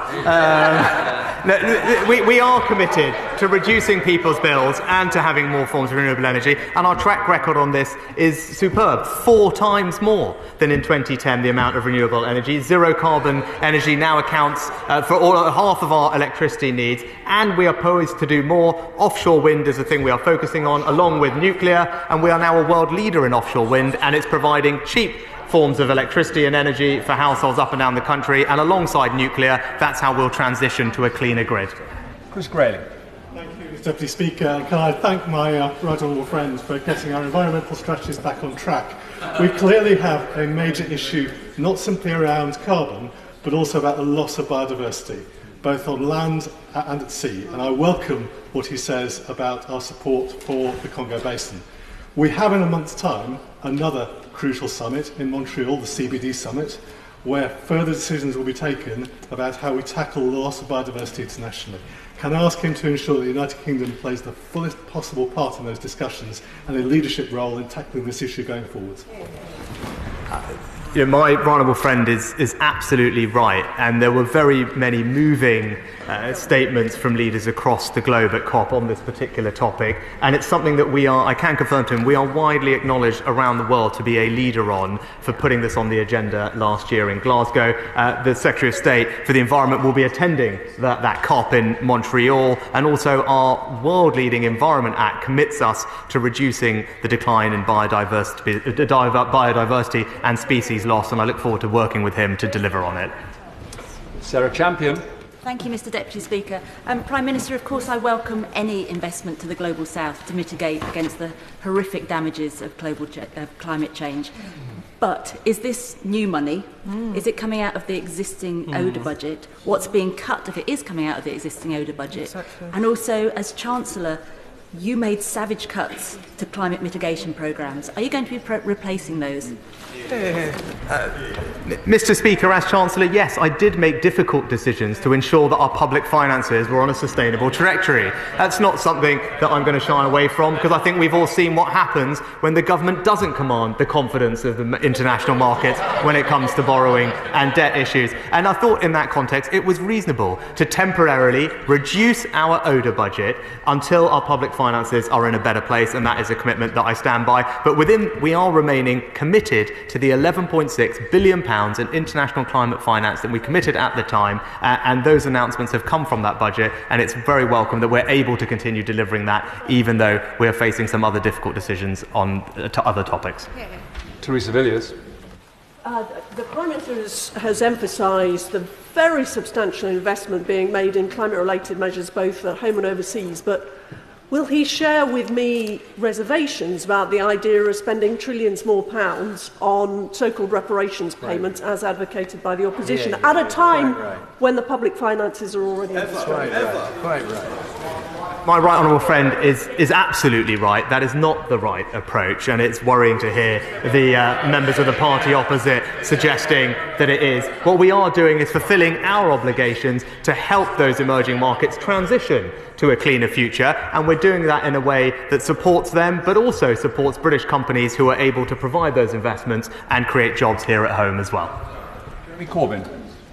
Deputy Speaker, I'm grateful for my continued rent-free tenancy in the Prime Minister's head. But if in future he could just let me know when he intends to speak about me, that would be helpful. That's the norm in the House. But could I ask him if he would take this opportunity to welcome the election of President Lula in Brazil and his commitment to both social justice and environmental justice, and confirm what the previous Prime Minister told this House, that no British bank or financial institution or company will henceforth be allowed to invest in fossil fuel extraction anywhere in the world as part of our contribution to bringing about net zero globally. Well, I thank the honourable gentleman for his question. If he could ask the Leader of the Opposition maybe to give me advance sight of his questions, I'll be happy to then let him know if I need to bring him up on questions of security. But look, I agree with him on the importance. I agree with him on the importance of ending international finance for coal-fired power plants. It was a landmark agreement that the COP President and the UK Presidency achieved at COP. 90 other countries have signed up to it at a minimum, and it's key. I'm keen to make sure that we deliver on those commitments and we push them through the international financial system. Vicky Ford. Thank you, Mr Speaker. My Essex constituents absolutely get the impact of climate change because they saw it firsthand in those awful fires last summer. Many of them also get that unless we help other countries to mitigate and adapt to climate change, we will see even more unsustainable migration, and that will impact us at home. So it's great that my right honourable friend has reconfirmed our commitment to the investment amounts that we promised in Glasgow, that he has reconfirmed our commitment to deliver those on time, and can he confirm that we will continue to work with other countries to make sure those investments are made on time? Can I thank my honourable friend for all her work in this area? It's an area that she's rightly passionate about and has made an enormous difference in, and I look forward to receiving her continued advice on how we can deliver on our commitments. I'm pleased to give her that reassurance, and actually our doubling of our international climate finance commitment was a catalyst for many other countries around the world, as she knows, doing the same, and we want to now make sure that all that money is spent and spent well, and that's what we'll do. Caroline Lucas. Thank you very much, Mr. Deputy Speaker. The Prime Minister just said how important it is to keep our promises on climate finance, and I agree with him. Can he explain why he doesn't seem to agree with himself, since his government hasn't kept its climate promises? He's not delivered the $300 million that we still owe to the Green Climate and Adaptation Funds. When are we going to see that? Will he ensure that all new climate finance is new and additional, not being raided from an ever-diminishing aid budget? And finally, does he recognise that the moral obligation that he talks about must now extend beyond mitigation and adaptation to address loss and damage? And specifically, will he support the establishment of a finance facility for loss and damage at COP27? Well, Mr. Speaker, I've already made the point on loss and damage that we established the Glasgow dialogue to see how best to take forward those discussions. I'm not going to preempt the discussions that are happening at COP, but I would make the point that this is not the same as reparations. I think the Honourable Lady understands that, but that is not what is on the table, and that is clear in the language that's being debated at COP. At COP26, the Prime Minister was very successful in mobilising hundreds of billions of international private capital to support the challenge of net zero, which seems to me a much better deal than Labour's plan, which will place a huge burden on British taxpayers. So can my right honourable friend tell me what further steps he will do to consolidate London's leadership as a centre for green finance? This is something that my honourable friend knows well, and indeed he was responsible for the retail green sovereign bond that we issued here, first in the world to do so. He deserves credit for that. But I'm pleased that London has now, I think, for the second or third year in a row, been named the world's leading place for green finance. There's a range of initiatives that we're taking forward around disclosures to make that even more of an advantage for us, and including more carbon trading. And I look forward to getting his advice on how we can make that aspiration a reality. Neil Griffith. Deputy Speaker. Well, the Welsh Labour Government is setting up a publicly owned company to accelerate investment in onshore wind and other renewables, thus reducing emissions, increasing energy security and using profit for the public good. So given that onshore wind is the cheapest form of renewable energy, when will the Prime Minister now step up to the mark, match the Welsh Government and bring forward an accelerated investment programme of onshore wind across England? Well, Mr. Speaker, I think there's been a slightly checkered history of Labour councils doing publicly owned energy companies from memory in Nottingham. It's not a model that I think we want to emulate. But what I can tell her, we are supporting Wales with the transition. We've invested in the Holyhead Hydrogen Hub, which is a potential opportunity in the future. We're looking at nuclear sites and indeed, as we heard earlier from my right honourable friend, the huge potential of floating offshore wind in the Celtic Sea, which will also all be good for Wales. Steve Ryan. So obvious that we have a Prime Minister who is so personally committed to this agenda, and my constituents really appreciate that, as does their MP. The Prime Minister knows how important the Solent Freeport in his old neck of the woods could be to my constituents and much further afield. So will he and his government work with us, not least given that part of the Solent Freeport is based at and around Southampton Airport, on sustainable aviation fuels, which is an area this country has a really good lead in already and could be really to our advantage, as well as lead to a whole new future of clean air travel? I thank my honourable friend for his kind comments. He's right about the potential for the Freeport, which I'm pleased to champion, not least as a Southampton boy, but also about the opportunity for sustainable aviation fuel, where it is clear, actually, in conversations with industry, that we are in a position of world leadership on this issue. I was pleased to invest about £200 million to help commercialise 2 sustainable aviation fuel plants, but what I'm encouraged by is that the private sector is actually taking that, investing far more to bring this to reality, and that's an exciting development for the UK. Rachel Maskell. Thank you, Mr. Deputy Speaker. The Prime Minister has a challenge about getting money out of the door. The Bio-Yorkshire project, which will bring transformation, the biggest Green New Deal before this government, needs the funding. But the funding has been committed, but just not released 2 years down the line. So when is he going to bring that funding forward so we can bring the transition we need to the technologies of the future to address climate change? Well, Mr Deputy Speaker, I agree with the Honourable Lady that we need to invest in innovation, and that's why we have a £1 billion net zero innovation portfolio, because ultimately it will be the technologies of the future that help us solve this problem. I'll be very happy if she writes to me to look into the specific bid that she's got in. Selwood. Mr Deputy Speaker, could I welcome the Prime Minister's attendance at COP27 and our commitment to climate change. This is the biggest long-term strategic challenge that the globe faces as we test the limits of our fragile planet. But net zero is a long way off. These problems we face today, extreme weather patterns, including floods, increased crop failures, the scale of which will further erode global insecurity, with vulnerable states subject to desertisation, food shortages and rising sea levels. Will the Prime Minister recognise that the burden in meeting some of these challenges will actually fall on our armed forces, both domestically and internationally? And could I ask him that, therefore, this is not the time to cut the defence or international aid budgets?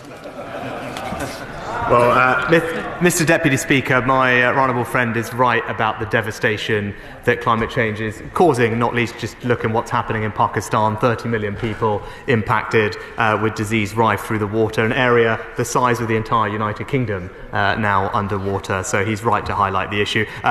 He knows that I remain committed to supporting our armed forces, and that will always continue to be the case. Shiamura. Mr Deputy Speaker, the Prime Minister gives oil companies, who are already making billions in excess profits, 90 pence in tax breaks for every pound they invest in oil and gas, literally fueling the climate change which is going to bring more flooding to the northeast, destroying our agriculture, lives and livelihoods, prospects and prosperity. And yet he refuses to invest in the northeast to combat climate change, in our transport infrastructure, in our industry, in our green technologies, and our people and skills. Why does he treat the oil companies with such largesse and leave the northeast with nothing?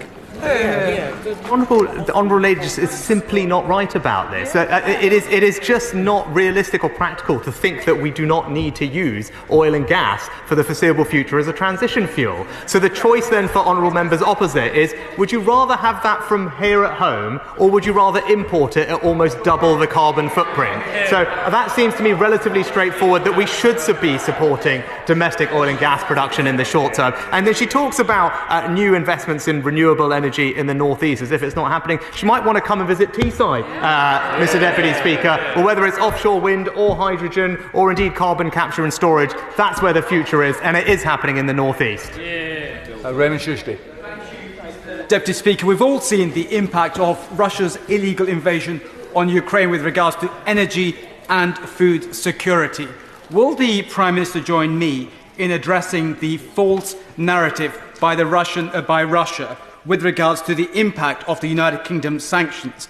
I was the United Kingdom's Minister for Sanctions, and it's absolutely crucial we address this false narrative. The United Kingdom's sanctions against Russia do not target exports of food supplies for developing countries. That is squarely the responsibility of Putin and his administration. My honourable friend makes an excellent point, and it was very disappointing to see Russia remove themselves from the Black Sea grain deal. I'm pleased that there is now forward progress on that, because as my honourable friend knows, almost 2/3 of the wheat that passes through the Black Sea is destined for developing countries and emerging markets. So it's absolutely vital that that food flows, and we will do everything we can to put pressure on Russia to make sure that it continues to happen. Ms Savile Roberts. 27, the Prime Minister boasted about the UK's investment in renewables. Yet a recent report by Welsh Affairs Select Committee warned that Wales's renewable energy potential is threatened by a lack of UK government leadership on improving grid continuity. Now, the Prime Minister mentioned a number of worthwhile, good projects that are in the pipeline in Wales, but without that connectivity, many of those projects are actually under threat. So will he set out an accelerated timetable for improving grid capacity so Wales can realise our full potential in energy generation, and in so doing also slash bills for communities throughout Wales. The Honourable Lady is right that we do need to make sure we invest in our grid to enable the transition. That's an absolutely fair point. I know it's something the National Grid are focused on, and I'd be happy to get more into it and discuss it with her in the future. Thank you, Mr. Deputy Speaker. The UK is proof that you can achieve growth and slash emissions at the same time. Does the Prime Minister agree that we have an enduring commitment to go for clean and sustainable growth? My honourable friend is absolutely right. Our record on this is 44% reduction in climate emissions, 76% GDP growth. It shows it's possible, Mr. Deputy Speaker, and that's what Britain is delivering. And Bradshaw. What exactly is his problem with onshore wind? Well, Mr. Deputy Speaker, it's right that we bring people with us as we transition to net zero. The worst thing we can do is alienate communities if we want to actually deliver on our climate commitments. And as it turns out, we are very lucky to have a very reliable, very affordable form of energy in offshore wind, which is also creating jobs domestically in the UK, and it's right that that is our priority. Fletcher. Thank you, Mr. Deputy Speaker. After 2 wonderful weeks last November in Glasgow and with the honourable member opposite, what became really clear was actually how far ahead industry and business is ahead of governments in terms of addressing these issues and challenges. So, for example, with electric vehicles, range anxiety is an issue for those of us that live in the northwest of England and have to try to get to London. How can I have his commitment that we are going to do everything to get government out of the way of private industry, for example, in EV charging rollout? My honourable friend makes an excellent point. We will not solve this problem without the investment and cooperation of the private sector. Governments simply can't do it alone. When it comes to electric charging infrastructure, we've helped with seed funding, around £2 billion. We have one of the most developed charging infrastructures in Europe, but she's right. Ultimately, it has to be the private sector that delivers the investment that's required. West. Would the Prime Minister say what view he takes of local authorities' role in the climate emergency? In 2010, there were some fantastic programmes where, had they continued to 2022, we would have a third of our homes where people, homeowners or renters, would be paying a third of their bills, which they're paying now. So what view does he take of local authorities getting stuck in to retrofit, particularly the private rented sector, which is very drafty and leaky? I'm pleased, actually, that in the spending review I conducted as Chancellor, we put aside almost £5 billion to support energy efficiency, including several programmes that support local authorities to upgrade the energy efficiency of both low-income private rented tenants, but also those in the social housing sector. Those programmes are up and running, they're well funded, and local authorities can benefit from them. David Mundell. Thank you, Mr. Deputy Speaker. I'm delighted that this government sees nuclear power as part of the low-carbon future and that its skills are part of the green economy. But does my right honourable friend share my disappointment that the First Minister of Scotland and our SNP Green Coalition government continue to block nuclear development in Scotland, depriving constituencies like mine of important potential jobs? And perhaps it's an issue he might raise with her when he meets her tomorrow. The honourable gentleman is right about the importance of nuclear power. We believe it can provide around a quarter of our energy mix by 2050. It's zero carbon, it's secure and baseload source of power. That's why we've enabled more funding for advanced forms of nuclear technology like AMRs and SMRs, and it would be good if we could spread those benefits across the whole United Kingdom. Sammy Wilson. Speaker, in the relentless and obsessive pursuit of net zero, the government is now adopting policies which are contradictory and in some cases dangerous. We're going to import billions of pounds worth of natural gas from countries who frack that gas, and yet we're turning our back on the natural resources we have in our own country, sacrificing revenue, jobs and energy security. We're going to rely more on wind and solar power, the earth metals for which are in the hands of autocratic regimes, especially China. And we're importing wood from America to burn in a power station in the United Kingdom at a cost of billions to the electricity consumers. Whilst these policies might be welcomed by the chattering classes, Does he understand the bewilderment, frustration and anger of those who struggle to pay their electricity bills and are worried about energy security? Well, Mr Deputy Speaker, I actually agree with the honourable gentleman about importing LNG, and that's why I would keen to encourage more exploitation of our domestic oil and gas resources here in the North Sea. So he and I are aligned on that. We've conducted a new North Sea licensing round, which is leading to about 100 new licensing applications. That will increase jobs in the UK, it will increase our energy security, and that's the right thing to do. Deputy Speaker, intervention and leadership of government is, of course, welcome, as is the focus on helping developing and climate change vulnerable countries. Can I ask my right honourable friend what initiatives are being considered, or indeed could be considered, for business to share their technologies and intellectual property and so on with expertise to help those countries move forward far more quickly than we have been able to do? It is, after all, business that is going to lead the research and development in this field that is going to solve the global problem which we all face. Well, friend makes an excellent point, and that is the type of leadership and contribution that Britain can make to solving this problem globally, because we're fortunate to have some of the world's best researchers and companies here tackling this problem. And on Monday I was pleased to announce about half a dozen investment opportunities in Kenya which do exactly what the honourable gentleman described. It's British expertise coming to a country like that to help them with their transition in areas like solar and geothermal, and that is an exciting template for the future. Smith. Thank you, Mr Deputy Speaker. Why is the Prime Minister banning onshore wind, the best renewable energy?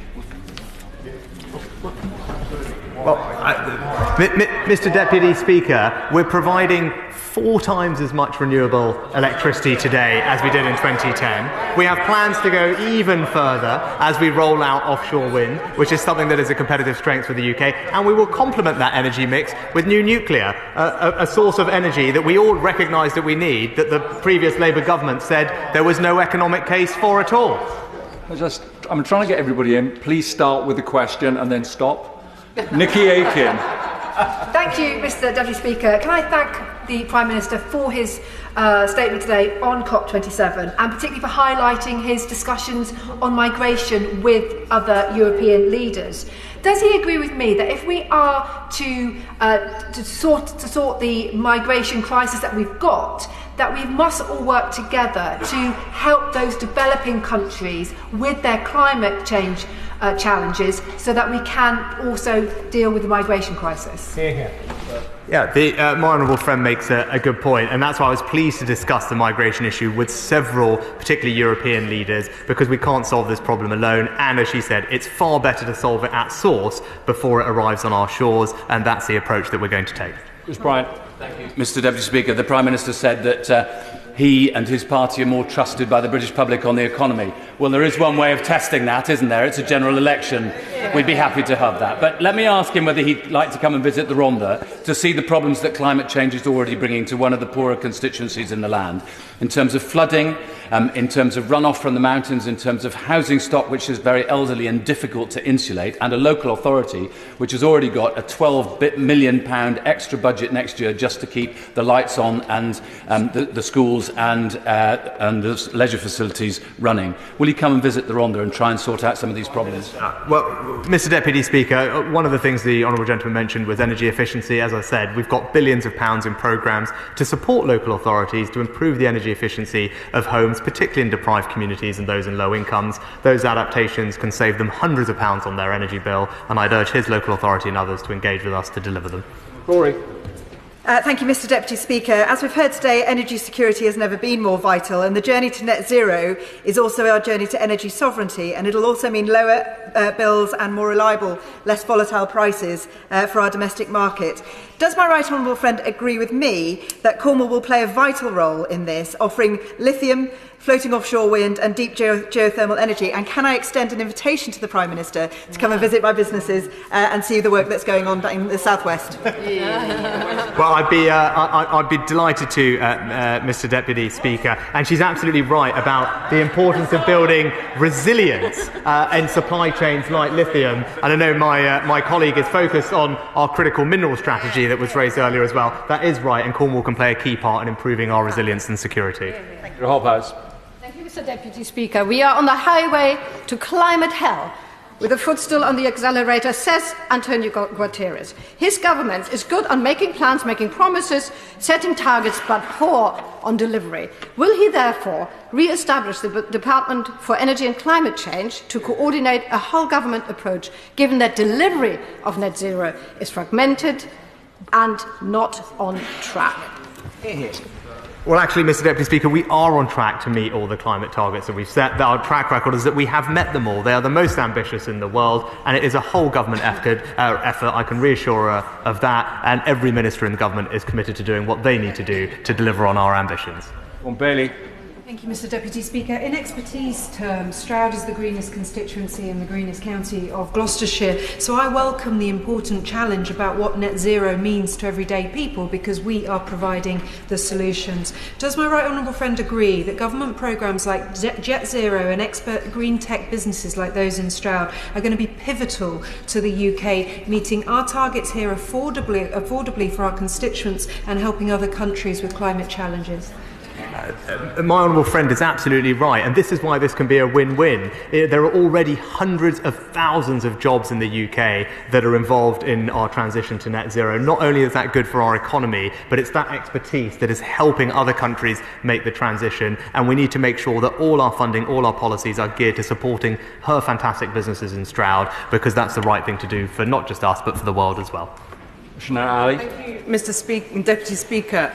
I wrote to the Prime Minister asking him to make representation to the Egyptian President about the case of my constituent Jessica Kelly's husband, Karim Emra, who's an Egyptian human rights activist who was imprisoned. We managed to campaign to get him released, but he's the subject of a travel ban and an asset freeze. Did the Prime Minister raise that case along with Alaa Abdel Fattah? And secondly, does the Prime Minister think it's right that his government should divert billions of pounds of aid funding away from those who are most vulnerable to climate change and other risks when he's already made the aid budget cuts? Well, Mr. Deputy Speaker, we're not diverting funding. We'll remain committed to the £11.6 billion of climate finance that we outlined last year. And I raised in general the topic of human rights with the President, and I'm keen to see a release for the detainees, as are other countries, and we'll continue to press on all those matters. Mr. Speaker, would the Prime Minister join me in thanking Lord Goldsmith for his work at COP27 in persuading Indonesia, home to globally important forests, to play a key role in the new Forest and Climate Leaders Partnership? And when he goes to Indonesia for the G20 summit, would my right honourable friend perhaps discuss with President Jokowi opportunities for energy transition finance, marine energy cooperation, and starting work together on a green-tinted free trade agreement? Well, not only will I pay tribute to the work of Lord Goldsmith on this particular issue, I also pay tribute to my honourable friend for his knowledge and engagement in the region. He deserves praise and credit for that. And he's actually right about the exciting opportunity to do what's called a country platform, actually, with Indonesia to bring public and private finance to help Indonesia with its energy transition. And I'm hopeful we can play a big part of that. Speaker, is his refusal to approve onshore wind generation the reason why he can't commit to 100% clean energy by 2030? So, Mr. Deputy Speaker, I think the Labour Party's plans were called incredible and unrealistic when it comes to climate change at the last election. Our plans are practical, they are credible, and they are the most ambitious in the developed world. So I'm very good about them, but we need to do this in a realistic way that actually brings people along with us, and that's what our targets do. Ben Spencer. Thank you, Mr. Deputy Speaker, and I thank my right honourable friend for his statement. Today, Just Stop Oil processors have been on the M25 causing disruption and misery to my constituents, including causing problems of access to my local hospital. Does my right honourable friend agree with me, rather than illegal stunts that endanger lives, these protesters should look at our record of delivery on net zero, from renewables to the Glasgow Climate Pact, and work constructively with us to deliver on our environmental ambitions? I completely agree with my honourable friend, and I sympathise with his hard-working constituents who are having to deal with this kind of disruption. That's why we're moving ahead with legislation to give the police the powers they need to stop this type of extremist protesting, disrupting the lives of working people. And I very much hope the party opposite actually join us in supporting those changes. Diana Johnson. Thank you, Mr. Deputy Speaker. Will the Prime Minister urgently press ahead with carbon capture storage in the Humber? It's the largest industrial emitter of carbon. And it's not right that the British taxpayer should just pay for this. Shouldn't multinational companies that emit carbon also have a role to play in financing carbon capture storage? The Honourable Lady is absolutely right about the importance of carbon capture and storage, which is why we've committed to investing £1 billion to develop a couple of clusters over the next several years. She'll know the announcement that have been made for the ones, and she's right also that it can't just be about what the government does. Our money is designed to catalyse the investment necessary from private companies, and that's what I hope to see happen. Stafford. Thank you very much, Mr. Deputy Speaker. I welcome my right honourable friend's speech at COP27, and especially his commitment to supporting green private finance projects. But does he agree with me that we should be supporting private firms who back all sustainable ESG principles, not just those exclusively pursuing net zero? Yes, that is actually a very good point from Honourable Friend, and we do need to have a broader approach to this, and that's what we will do as a government. There's a broad range of things that actually the UK is leading on when it comes to sustainability standards, and I look forward to getting his input on how best we can take that agenda forward. Gary Davis. Yes, the Prime Minister will know that every year 8 million people die from air pollution, 63,000 in Britain, and that by 2050 there'll be as much plastic in the sea as fish. So will he firstly invoke World Health Organization air quality standards in Britain as legally enforceable and encourage that in COP27, but also look at my plastics bill on the order paper today, which suggests we shouldn't be exporting plastics, that manufacturers should pay the cost of recycling, and we should forge ahead with a global plastics treaty in COP27.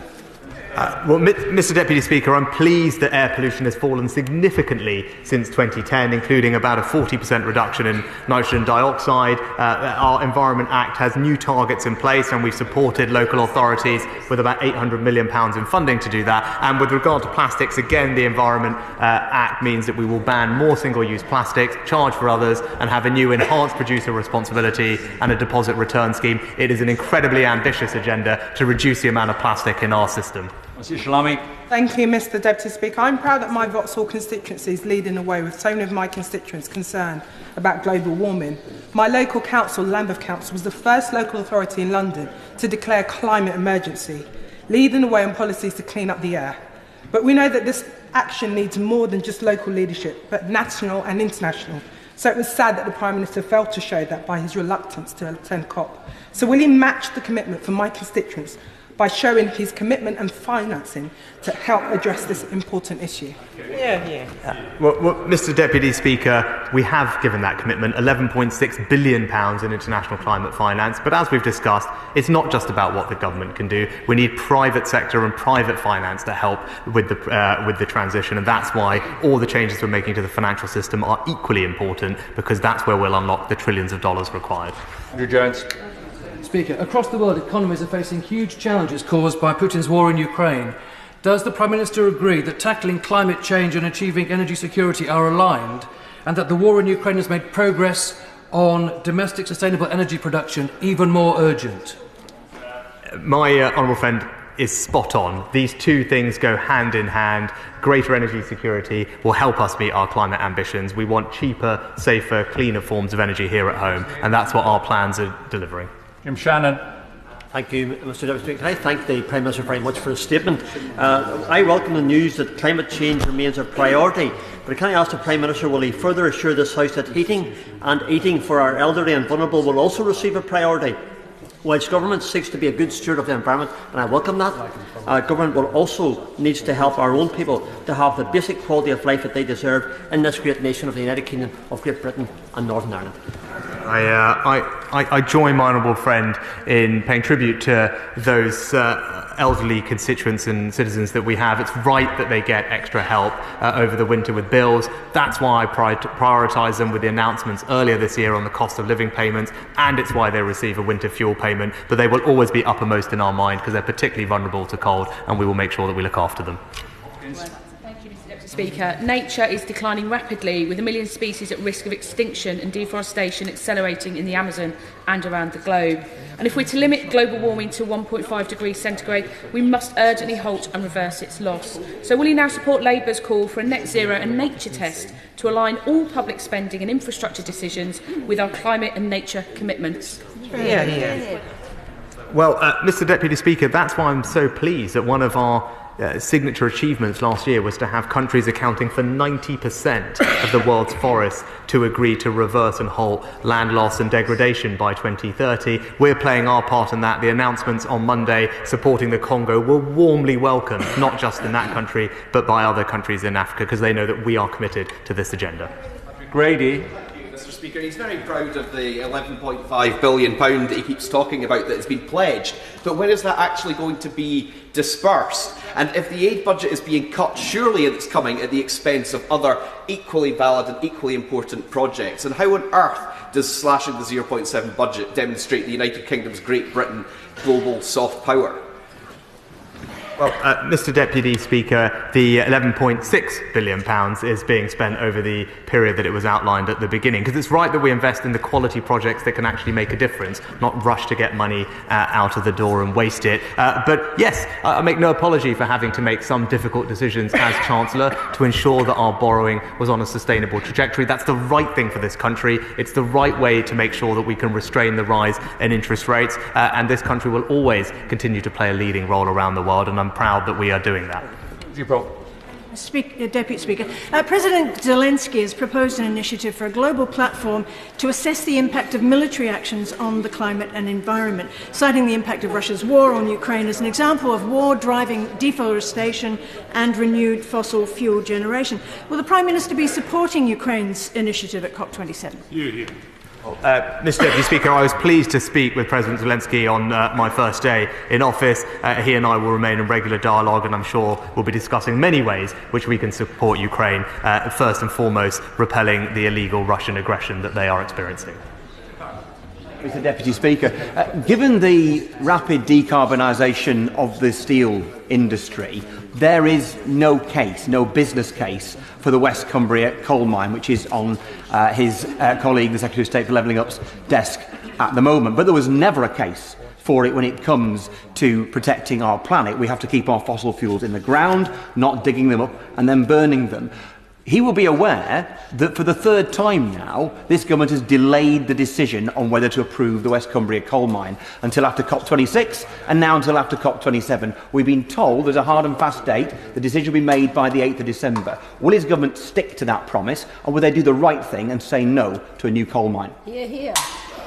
Mr. Deputy Speaker, the honourable gentlemen know that these are quasi-judicial processes and it wouldn't be right for me to comment on them. I'd like to thank the Prime Minister for his statement on COP27 and answering questions for just short of an hour.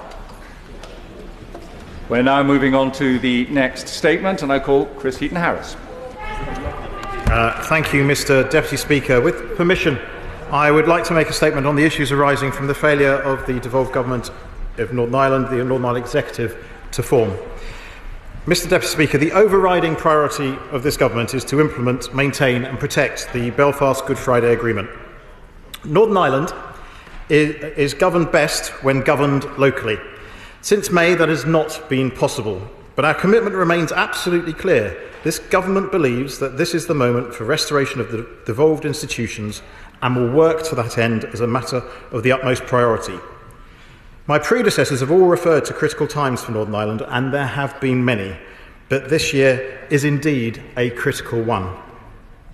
Mr. Deputy Speaker, I can see you're thinking that you might have heard that last section of my statement before, and that's because you have. Those words were spoken by a former Secretary of State, the former member for Neath, at this dispatch box back in 2006.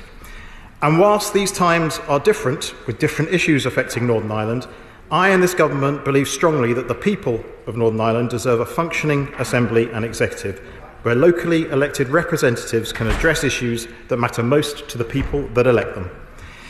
That is why, back in May, people cast their votes in Northern Ireland to give their communities a voice in Stormont. However, for 6 months, the parties have not come together, and on the 28th of October, the deadline to form an executive set down in law passed. That was the Northern Ireland Ministers' Elections and Petitions of Concern Act 2022. This is hugely disappointing. As a result, Mr. Speaker, I am bound by law to call new elections for the Northern Ireland Assembly, as set out in New Decade, New Approach agreement that have to take place within 12 weeks of the 28th of October. Since the 28th of October, I've been engaging widely in Northern Ireland with the parties, businesses, community representatives, members of the public, and I've also spoken with other international interlocutors. I think it would be fair to say, Mr. Speaker, that the vast majority of those I've spoken to think that an election at this time would be most unwelcome. What people would welcome is having their devolved institutions up and running, because they are worried when they see a massive £660 million black hole in this year's public finances at the same time as their public services are deteriorating. They are worried that almost 187,000 people in Northern Ireland have been waiting over a year for their first outpatient appointment. And they are worried that there is a higher share of working age adults in Northern Ireland with no formal qualifications than anywhere else in the United Kingdom. There is also, Mr. Deputy Speaker, legitimate and deep concern about the functioning of the Northern Ireland Protocol. And this is felt across Northern Ireland and very strongly indeed in the unionist community. The one thing that everyone agrees on is that we must try and find a way through this current impasse, where I have a legal duty to call an election that few want and everyone tells me will change nothing. Thus, I will be introducing legislation to provide a short, straightforward extension to the period for executive formation, extending the current period by 6 weeks to the 8th of December, with a potential for a further 6-week extension to the 19th of January, if necessary. This aims to create the time and space needed for talks between the UK government and the European Commission to develop, and for the Northern Ireland parties to work together to restore the devolved institutions as soon as possible. As I stand here, Mr. Deputy Speaker, the Northern Ireland Executive has no ministers in post. This means no ministers to make choices that deliver the public services people rely on, to react to the budgetary pressures facing schools, hospitals and other key services, to deliver the energy support payments that have been made available by this government to people across the rest of the United Kingdom. Before leaving his post, the Northern Ireland Finance Minister highlighted a £660 million in-year budget black hole, but there are no ministers in the executive to address this. As civil servants do not have the legal authority to tackle these issues in the absence of an executive, I must take limited but necessary steps to protect Northern Ireland's public finances and the delivery of public services.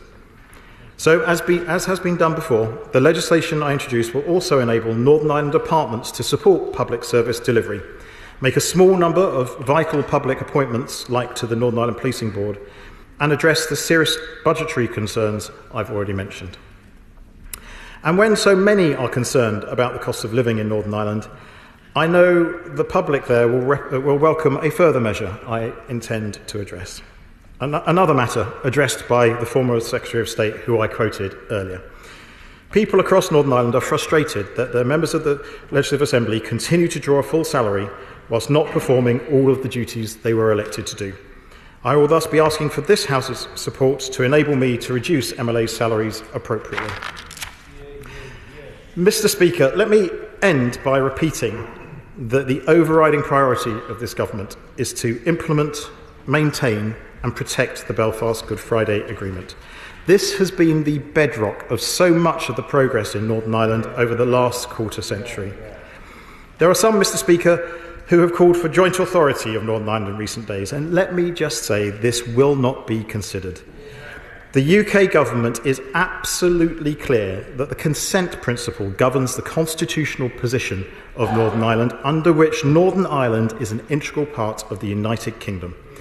We will not support any arrangements that are inconsistent with that principle. In addition, we remain fully committed to the long-established three-stranded approach to Northern Ireland affairs. As we approach the 25th anniversary of the Belfast Good Friday Agreement, I found myself reflecting on the fact that political progress in Northern Ireland has so often required courage, understanding and compromise. I hope the measures I have announced in my statement today allow some extra time for these qualities to be displayed once again, and I commend it to the House. Thank you, Mr. Deputy Speaker, and I thank the Secretary of State for advanced sight of the statement. Here in Westminster, our respective parties should strive to work together and build consensus with Northern Ireland whenever is possible. So I appreciate his efforts to inform me of developments over the weekend and in the period since the 28th of October deadline passed. Tony Blair was right when he called the peace process a responsibility that weighs not just upon the mind, but the soul. So I understand the difficulties the government is facing. When we talk about the elections in Northern Ireland, it is worth repeating that power sharing, as frustrating as it can be, is the essential and hard-won outcome of the Belfast Good Friday Agreement, and the principle of consent is fundamental to it. The fact that we have been without an executive since February damages that agreement that we all cherish.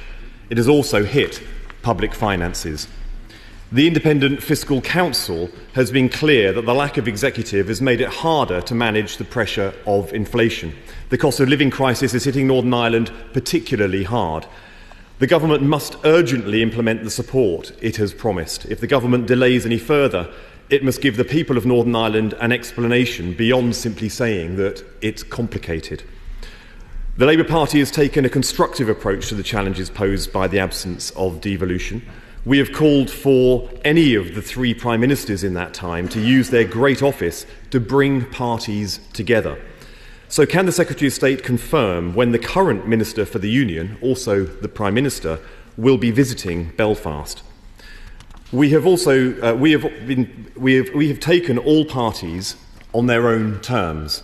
Will the Secretary of State consider bringing all parties together in one room so they can hear the same message at the same time from him? We need everybody to be on the same page in the challenges that face Northern Ireland. And we have put forward solutions to the outstanding issues with the Northern Ireland Protocol. The politics, as well as the implementation of the protocol, are indivisible from the current impasse. Anyone who thinks differently is on a hiding to nothing. Even though the protocol forms part of the treaty between the UK and EU, Northern Ireland is, by definition, in the front line. The unionist community perceive it as an existential threat. Yet party leaders from both communities and the Alliance Party tell me they are not meaningfully updated, let alone consulted, on the UK's negotiations. The Secretary is still relatively new in the position. Will he turn a new page and find ways to bring Northern Ireland parties together and bring them in from the cold? As negotiations with the EU are so opaque, perhaps the Secretary of State could tell us if they are finally trying for a veterinary agreement. I met with all party leaders in the week before the 28th of October deadline, and I do not think that what they have said since has changed. There is great hope that the nature of negotiations with the EU has changed and that a deal is close. If this is indeed the case, the government needs to update the House regularly and keep us updated henceforth. 3 Secretaries of State in 6 months was never likely to lead to a sustained effort to restore Stormont. Chaos has consequences. More than any other part of our country, Northern Ireland is reeling from the Tory dysfunction here at Westminster.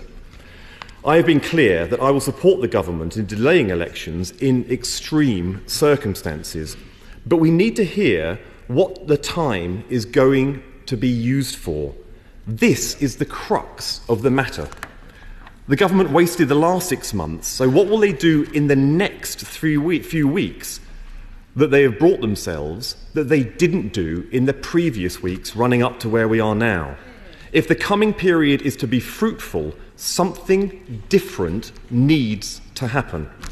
So rather than focusing on the technical aspects of the date changes, I would rather hear more from him about what he intends to use that time for. In the year since my appointment, This is the first statement on Northern Ireland, despite everything that's happened. Will the Secretary of State commit to keeping the House more updated on a regular basis than his predecessors? Northern Ireland deserves more than uncertainty, limbo and neglect. The Labour Party will always be an honest broker for Northern Ireland, and we will work tirelessly to find the stability necessary for a bright future that is shared by all. Thank you, Mr. Deputy Speaker. Secretary of State. Thank you, Mr. Deputy Speaker, and I thank the honourable gentleman for his constructive tone and the way we have worked together since I took over this role.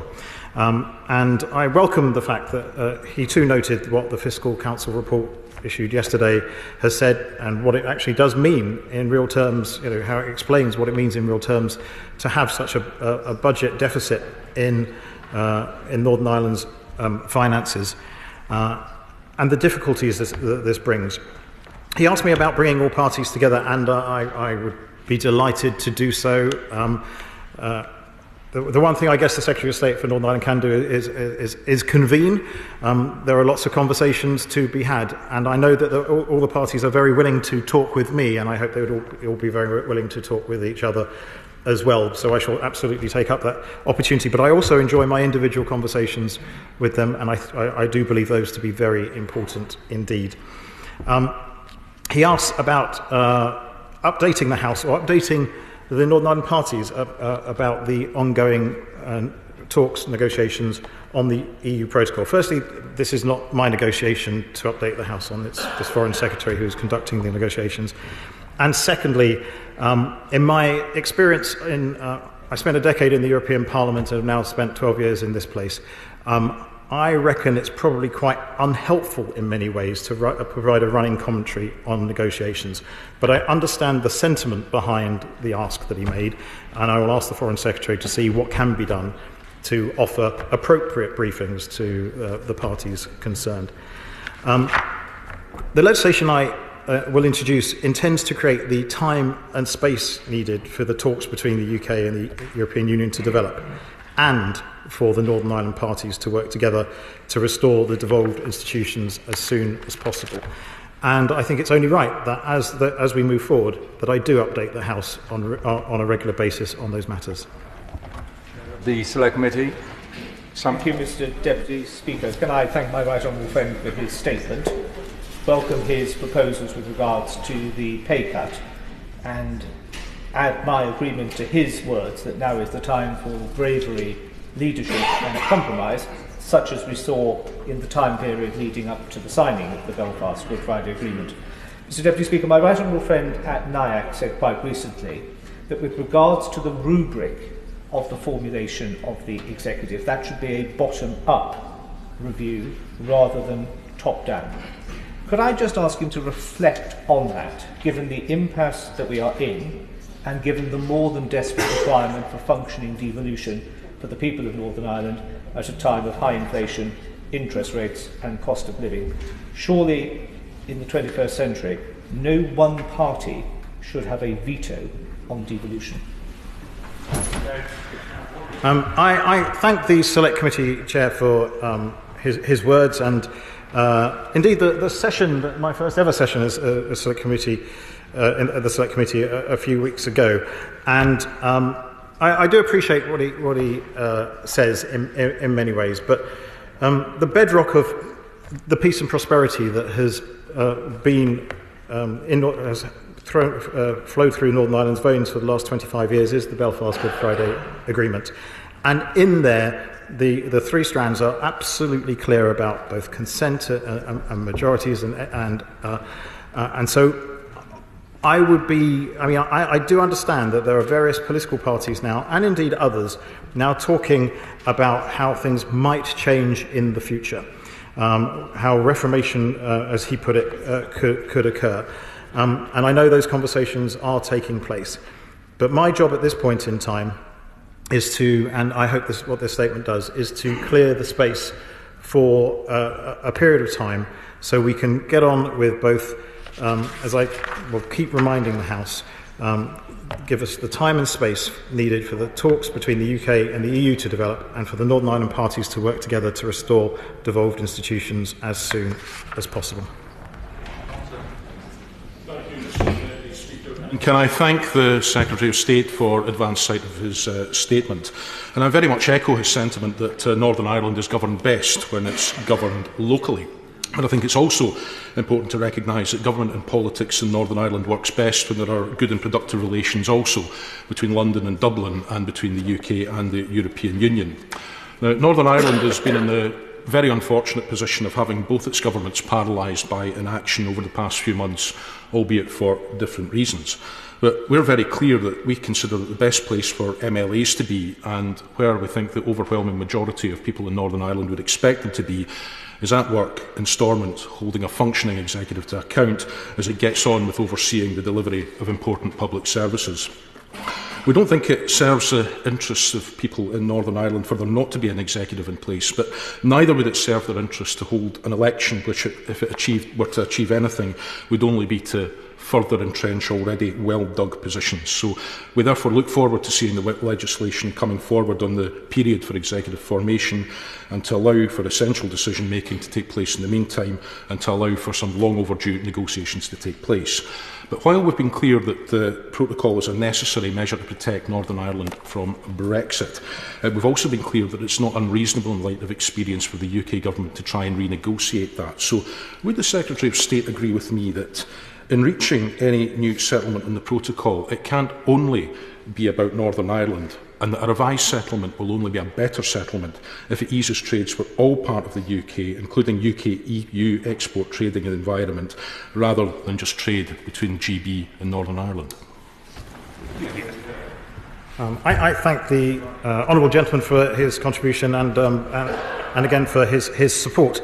And I completely echo his view that actually things best work when conversations are being had, and that's whether it's in the executive, in the Assembly in Northern Ireland, whether that is between London and Dublin, and I'd like to think we have strongly reset that relationship in recent weeks, or indeed with the United Kingdom and the European Commission. And again, I'd like to think we have strongly reset that relationship in a good place in recent weeks. I understand his views about how we move forward. The key to everything, I believe, is actually is to try and make sure that we get the correct negotiated solution to the protocol, and I think all things that flow from that will be beneficial for us all. Thank you, Mr. Deputy Speaker. I can see why the Secretary of State is seeking to reduce the salaries of MLAs at the present time. However, he has opened a bit of a can of worms here. Does he not think it is ironic that Sinn Féin MPs are paid in full when they don't attend and take their seats in this House? I understand the point the honourable gentleman's made, and I will swerve well away from it. Donaldson. Thank you, Mr. Deputy Speaker.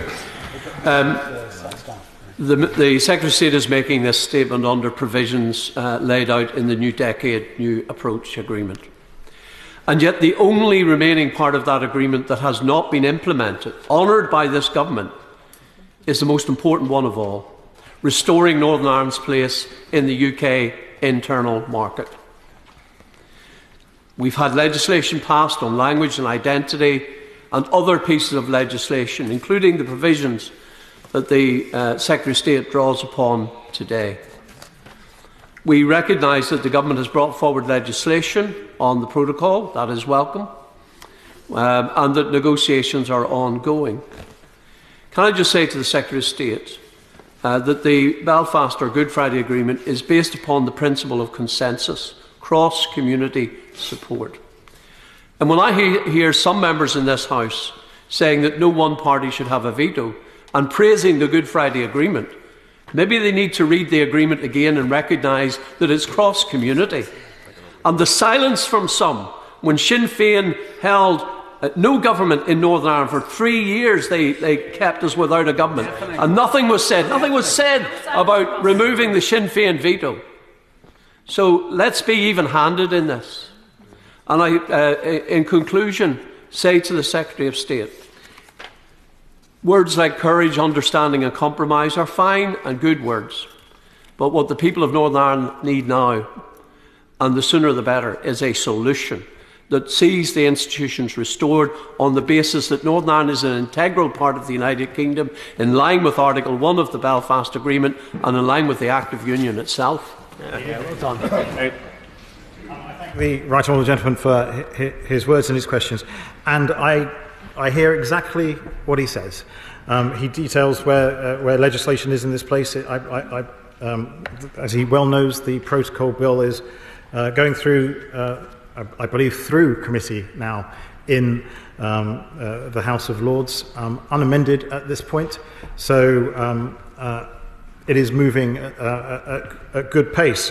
However, this government's preferred view is to have a negotiated solution with European partners, but you can see what we're aiming for within the content of that bill. I hear what he says about the history. I've made that point myself to all people that have raised those similar points with me, because I am aware of my history here, and I'm also aware of the responsibility that sits on my shoulders. And I also am aware that the 25th anniversary of the Belfast Good Friday Agreement, which is the 10th of April next year, should and could be a great day for Northern Ireland, its politics, and its past, present and future. And I look forward to working with him on all those matters. Bernard Jenkin. Thank you, Mr Deputy Speaker. Can I very much welcome the bipartisan tone of these exchanges, that we need to look forward without blame and with hope in our hearts that we can restore power sharing and restore the working of the Belfast Good Friday Agreement as quickly as possible. But aren't we learning something from the state of the Northern Ireland Protocol? It's been in force for nearly 3 years. It's not actually been fully implemented and probably never will be. And might we not have to face the fact that for as long as the protocol exists and applies EU law in Northern Ireland directly, it's increasingly unlikely that power sharing will be restored in Northern Ireland? And don't we need to look rather more grandly and strategically at this question with the Republic of Ireland, with our American allies, with the European Union and with all the parties in Northern Ireland about how to restore the functioning of the Good Friday Agreement? Yeah, I concur with the sentiment behind my honourable friend's question, and he mentioned a whole host of very, very important interlocutors in this in this space. I actually, drawing on my experience of European institutions, do not believe that the protocol, when written, was written in malice. I do believe it was meant, it was written in a way that people believed it would work. However, the practicalities of it are absolutely obvious to all in Northern Ireland, and in many, many different ways. Even its partial application is disrupting goods and the way people can go about their businesses, and has had some serious ramifications for consumers and businesses across Northern Ireland. So it absolutely does need to be reformed, and this is now recognised by all of the parties in all negotiations. Colin Eastwood. Thank you, Mr Deputy Speaker. Can I just say at the outset that I was never quiet when Sinn Féin kept the institutions of the Good Friday Agreement down, and I will challenge any party who tries to stop the wishes of the people of Northern Ireland being properly implemented. Can I thank the Secretary of State for recognising that an election at this time is a bad idea, would make things worse rather than better, and recognise that there have to be arrangement put in place in the absence of an executive. But does he agree with me that it is actually pretty shameful that in the middle of winter, when people and businesses are panicking about their bills, we have one party who are stopping a government being formed in Northern Ireland so that we can deal with those issues? Surely now is the time to put these arrangements aside, to have the DUP Deputy First Minister go into Stormont and have an executive to deal with the priorities of the people. Where's the money? I thank the honourable gentleman for his question, and I do believe that it would be I think it would actually be quite a leap of faith, actually, for that to happen at this point in time. So I have to deal with the reality of the situation that we find ourselves in. There's a huge swathe of the unionist community, as he well knows, that finds their lives disrupted and really does worry about the implications here. and I completely understand. I completely understand the sentiment he has, because there are also important issues that affect every single person in Northern Ireland when it comes to energy and the whole host. But that is why I am bringing forward legislation to hopefully create the time and space, as I'll say time and time again, for the UK and the European Union to develop their talks, and for the parties to work together in the hope that we can restore the devolved institutions as soon as possible. Lawrence Robertson. Thank you, Mr. Deputy Speaker. I'm glad the Secretary of State appears to be agreeing with me that the elections will not solve anything, because they're not the problem. The problem is that we need fundamental change to the Northern Ireland Protocol, not least because that protocol itself challenges the very principle of fairness and of shared future in Northern Ireland. So when he has the negotiations, or when the Foreign Office have the negotiations in Europe, will they insist at the very least the equivalence of the Northern Ireland Bill, which is going through the Lords at the moment, and nothing less than that? I thank my old friend for his question, and I know his rich experience in this area, and everything he has done, and recognise everything he has done for Northern Ireland, past and present. I think it's fair to say that everybody recognises the seriousness of the situation between the negotiating partners. And indeed, if you go back to the original mandate of the European Union when it came to us leaving the European Union, maintaining and protecting the Belfast Good Friday Agreement and its provisions were right at the core of that. Now things slightly changed, and we have the protocol where it is, and that's why the negotiations need to move forward. But the protocol bill that is passing through the House of Lords at this point in time does exactly demonstrate where we want to get to in our relationship with Europe, and I believe some of these aspects are being well recognised now. Tony Lloyd. Thank you, Mr. Deputy Speaker. Can I say to the Secretary of State that nobody's asking for a running commentary on the negotiations around the protocol. In fact, 3 years on, running is hardly the expression any of us would use. But it really is important that there's now the creation of trust between the European Commission and the UK government, because in the end, the protocol must be made to work and it will need compromise on all parts. The gap is actually very small, but it's one that has to be bridged. Is this government prepared to make that effort? Well, as I said earlier, I think in this statement and the legislation that it comes forward with it, I will be creating the time and space needed for those talks to develop, and I've made commitments on behalf of another Secretary of State about updating the various parties that I will try and make sure he keeps to. Dr. Julian Lewis. Thank you, Mr. Deputy Speaker. In this period of remembrance, can I seek an assurance from the Secretary of State that whatever the outcome of this necessary delay to the elections issue, he will stand fast by the legislation put forward by his predecessor to incorporate a statute of limitations together with a truth recovery process as a way of ensuring an end to the repeated re-investigation of former service personnel who served during the Troubles. It was first recommended by the Defence Select Committee in April 2017, and all other alternatives have been found to be useless. I thank my right honourable friend for his question, and in oral questions earlier, we had a number of questions on this. I'm not sure if he was in his place for my answers then, but that particular bill is now about to have its second reading in the other place, and I look forward to working with all to make sure that it gets to the space where so there are lots of people who are not happy with that particular piece of legislation, and I tried to explain to the honourable member for Barnsley earlier that that's a piece of legislation that will never please everybody. However, I believe we can improve that bill through the parliamentary process in the other place to get it to a space where it does encompass both people who are critics currently and people who are supportive currently, and it makes that bill a whole lot better. Karen Smith. Thank you, Deputy Speaker. The British-Irish relationship has been somewhat problematic for a couple of centuries, shall we say, rather than just going back to 2006. So the Secretary of State's in for a long haul. This is the easy bit, because we currently have not diverged from the European Union. Brexit has divided the island, and as the UK seeks to diverge, there will be more problems of this nature. He referred to the 3 strands of the Good Friday Agreement.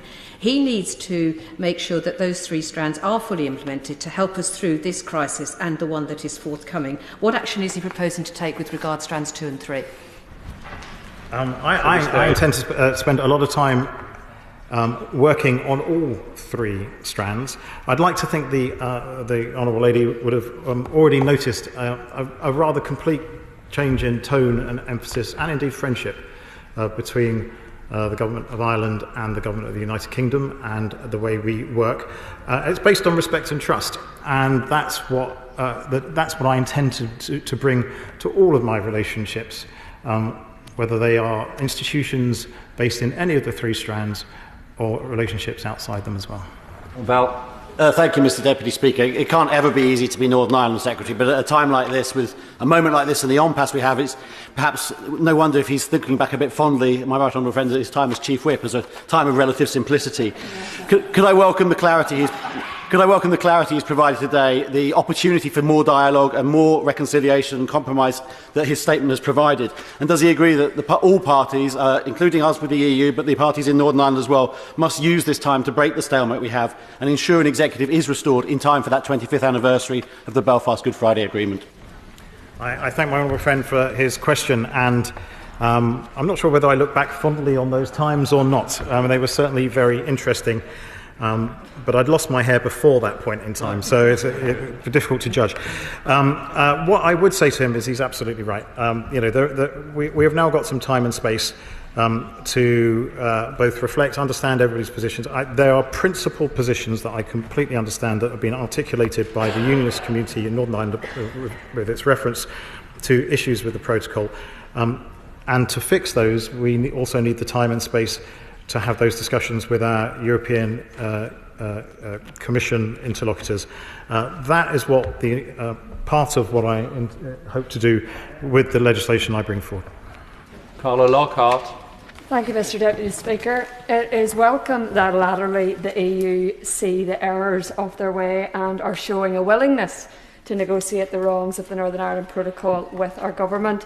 Restrictions on potato seed, plants, medical supplies serve no threat to the EU and are designed solely to punish the UK for voting to leave.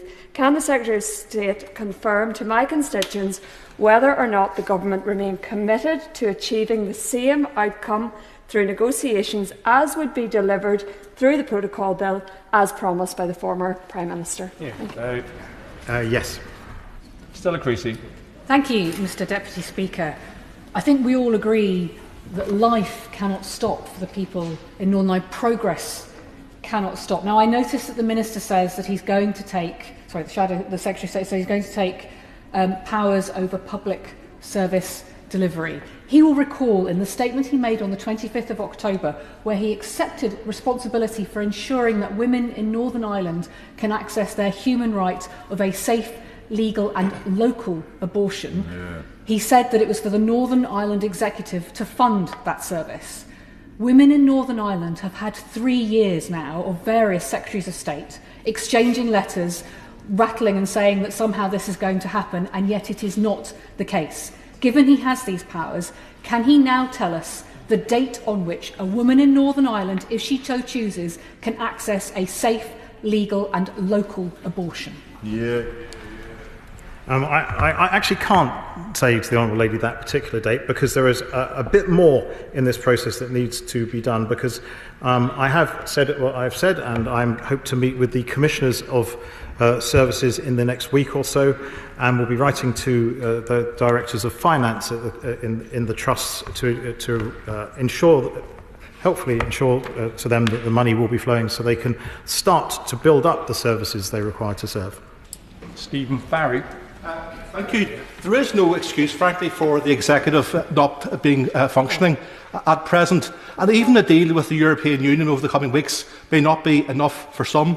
Now, the Good Friday Agreement does allow for its own review, so does the Secretary of State accept that we need to end the cycle of ransom politics and vetoes and ensure that the institutions are restored on a sustainable basis? And indeed, if the choice boils down to continued deadlock or direct rule, what is wrong with considering reform to allow those parties that wish to govern to do so? Well, I'll comment on the here and now, if I may, because the legislation I'm bringing forward will introduce create the time and space needed for the talks between the United Kingdom and the European Union to develop, and for the Northern Ireland parties to work together to restore devolved institutions as soon as possible. I understand, and I've had conversations with his party leader, who I know is enthused by the prospect of having a debate on the evolution of institutions in Northern Ireland. I tend to think that's a political debate to be framed in Northern Ireland by voices from Northern Ireland, and it's one that I will listen to very carefully in the coming months. Hilary Benn. Thank you very much indeed, Mr Deputy Speaker. A delay to the elections is clearly sensible, but it only deals with the symptoms.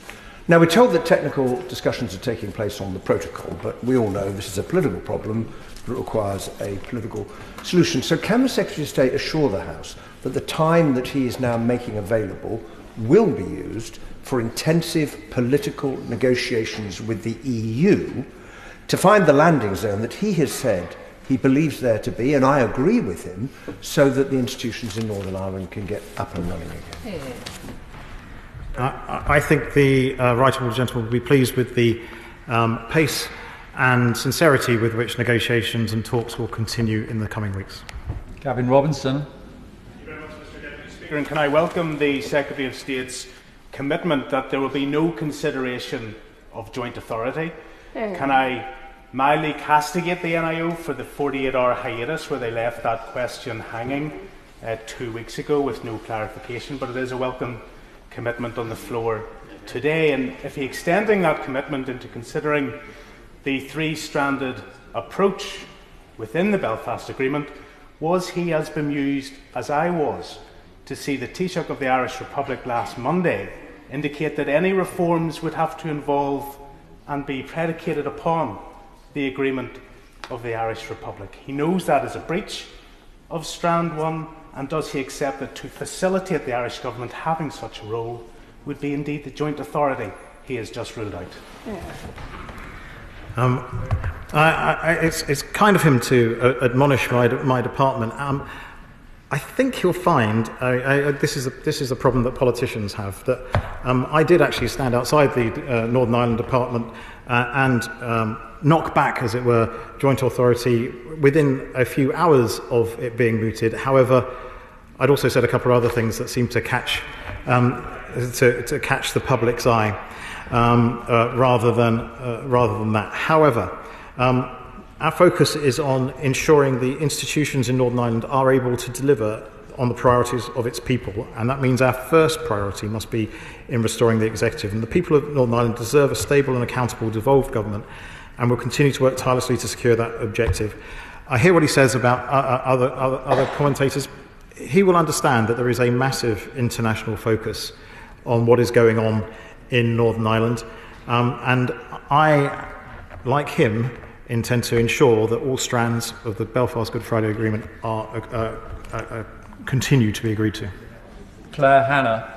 Thank you very much, Mr Speaker. We believe very strongly, and we hope that a fair deal is available between the EU and the UK that will satisfy all people of all identities and all economic sectors if parties will just lead and compromise and not spend their time on mis and disinformation. And I believe that's what the people of Northern Ireland want. For many years, people of my background were jibed that we didn't want to make Northern Ireland work. We very desperately do, but unfortunately the party in front of me will not allow that at the moment. It It is wrong in a democracy that one party representing 25% of the people is able to veto the establishment of a government. That's not a democracy. Those aren't my words, they're the words of the member for Lagan Valley, whose party represents for 21.3% of the voters. Can the Minister confirm that he will allow exploration by all parties in a transparent and inclusive way of reforms of the Assembly, if necessary, to incentivise compromise and allow those of us who want to serve the people to do so together? I'm new to my glasses, and when I looked up and she was talking about the people in front of her, I saw the Lib Dem member here, and I thought, I'm so sorry that you've been holding up so much progress in Northern Ireland for some time. But he is a great man, so he'll understand the point.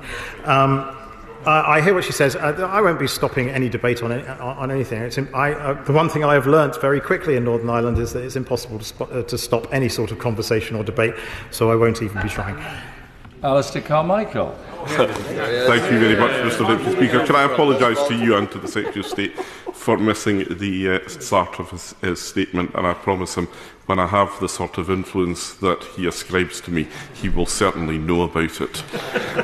I cannot believe, however, that a situation, an agreement that involves the operation of the default formula and community designations was one that was ever intended to be permanent. We all knew, however, that everybody would sign up to it because it was the best workable solution at the time. When it has stopped working, it is difficult to see how we can still call it the best workable solution. And that is why, surely, if we cannot restore the good faith that is necessary to see the operation of a functioning executive, we have to look at it from first principles again. I thank the right honourable gentleman for his contribution, and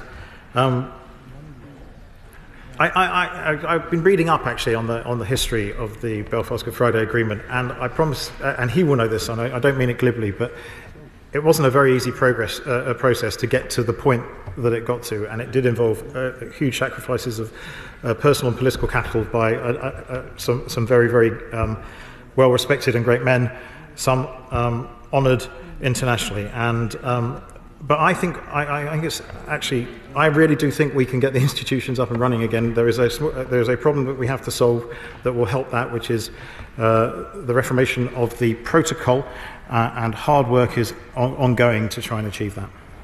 David Dugan. Thank you, Mr Speaker. It is a great shame for the people of Northern Ireland in these most challenging of times to have clearly expressed their democratic will and now find themselves continually ungoverned. Can I ask the Secretary of State to reflect on two things? The first being in his statement where he talks about reducing MLA salaries. That would be a comprehensive sanction where the refusal to form an administration seems less than comprehensive.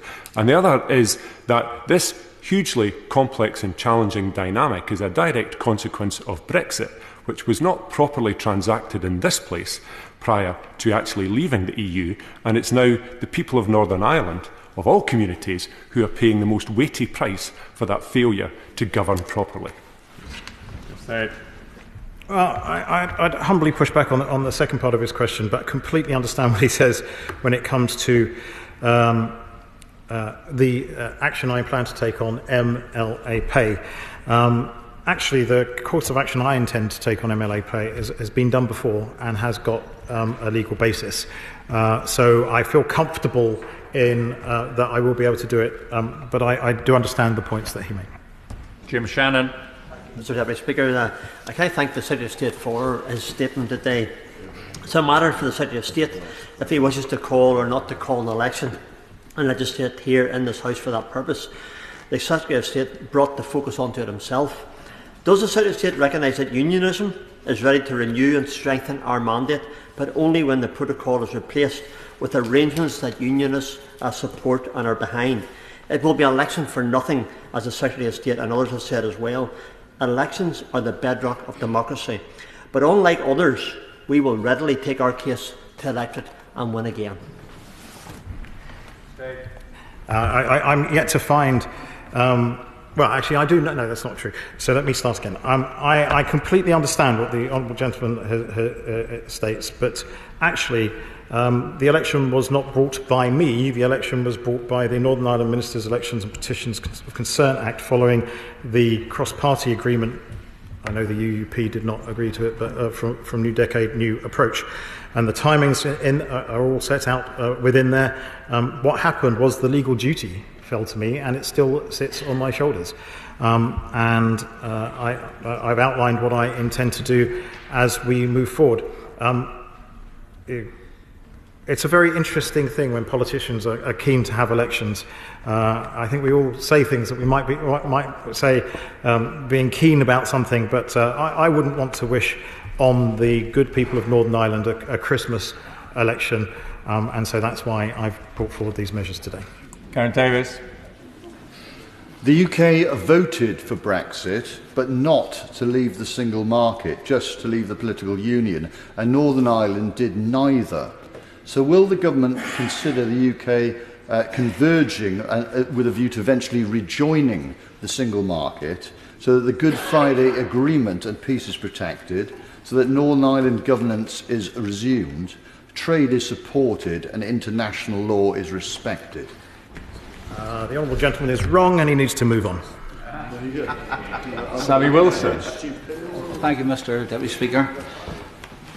I agree with the Secretary of State that we need to get devolved government restored to Northern Ireland, though he must understand that the basis of restoring devolved government is that the terms for that government to be restored have to be adhered to, namely that the principle of consent is adhered to and is accepted. And of course, no unionist who would have to implement the agreement in the Assembly is prepared to do so. I don't share his optimism, by the way, that it would solve all of the economic problems. The 600 million hole in the budget was caused by the Assembly when it was sitting and couldn't agree a budget. So I wouldn't be too optimistic in that. Could he tell me, however, and give me assurance, that the promise made by the Prime Minister when he said that under his leadership the Northern Ireland Protocol Bill will continue to make its way through Parliament? If negotiations with the EU do not deliver what we need, the bill will then become law. The bill required that the European Court of Justice jurisdiction in Northern Ireland be removed, that EU law would no longer apply in Northern Ireland, except for those firms that volunteered, and that the trade restrictions would be removed. Can he assure us that that is what he needs to see from the negotiations with the EU?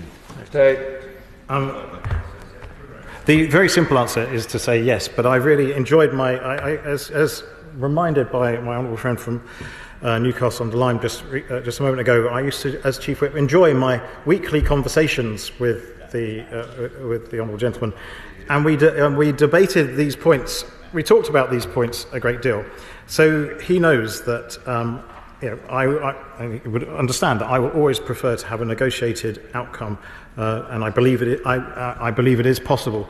But what the Prime Minister said about the bill remains so. Ms. Twist. Thank you, Mr. Deputy Speaker. Can I ask the Secretary of State how he's going to address the issue of the public sector pay deals, which have not been implemented in Northern Ireland? Will that be addressed as part of the legislation coming before this House? As the Northern Ireland office has only been in receipt of essentially the books for the executive for a very short period of time, we're yet to get to the point where we can kind of clarify numbers exactly, but she would have seen both from the Northern Ireland Fiscal Council and from the Northern Ireland Finance Minister when in post the size of the problem that is being inherited, you could say. I also completely understand, and my Minister of State stated the position in questions earlier, and I guess I should refer her to his quite long answer in detail there. But as no budget was set, the Northern Ireland Health Minister, when in post, was unable to do what he wrote to me to ask me to do when he left post. and I will do everything I possibly can, but I currently am not in possession of all the facts. I don't know where the black hole extends to and how deep it is, but I will come back to her when I have full details. Kevin Brennan. Thank you, Mr Deputy Speaker. I was surprised the Secretary of State didn't correct his friend from Blackpool South, who said that Sinn Féin MPs receive their salaries. Of course, quite rightly, they don't receive their salaries because they don't come and do their work in this House. And it's affecting the current impasse of this House. I served on the draft Greenhouse Gas Emissions Trading Scheme Amendment number 3 order 2022 on Monday, but it only applied to Great Britain because Northern Ireland's part of that important measure for the environment couldn't be implemented because of the lack of the working institutions in Northern Ireland currently. So can he tell the House, unfortunate as it is if he's going to dock the pay of MLAs, particularly those who are willing to do their full shift, but if he's going to dock them, what percentage is he intending to dock from their pay? I thank the honourable gentleman for his question, and I know he was on the order paper earlier today and didn't get to ask his question of me then. I had a fairly witty riposte, which I'll use for next time for him. However, based on the precedent that I talked about earlier, so when the late James Brockenshire was Secretary of State, we went through this process, there was a review, and the percentage that I'd be looking at would be the same as them, which was 27.5%. I'd like to thank the Secretary of State for his statement today and responding to questions for 52 minutes. Thank you very much. Point of order, Kevin Brennan. Thank you, Mr Deputy Speaker, and I have informed the members who I'm going to name that I intend to raise this point of order. At Prime Minister's questions earlier today, the Prime Minister told the House he wasn't aware until yesterday of any specific allegations against the Right Honourable Member for South Staffordshire.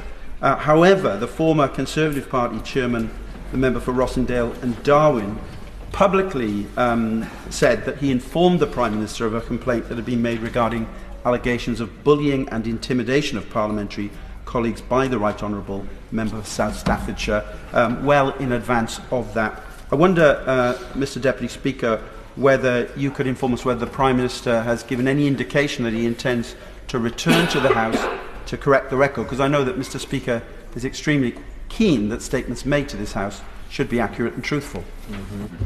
Thank the honourable member for his point of order, and he's absolutely right. That's exactly what the Speaker believes.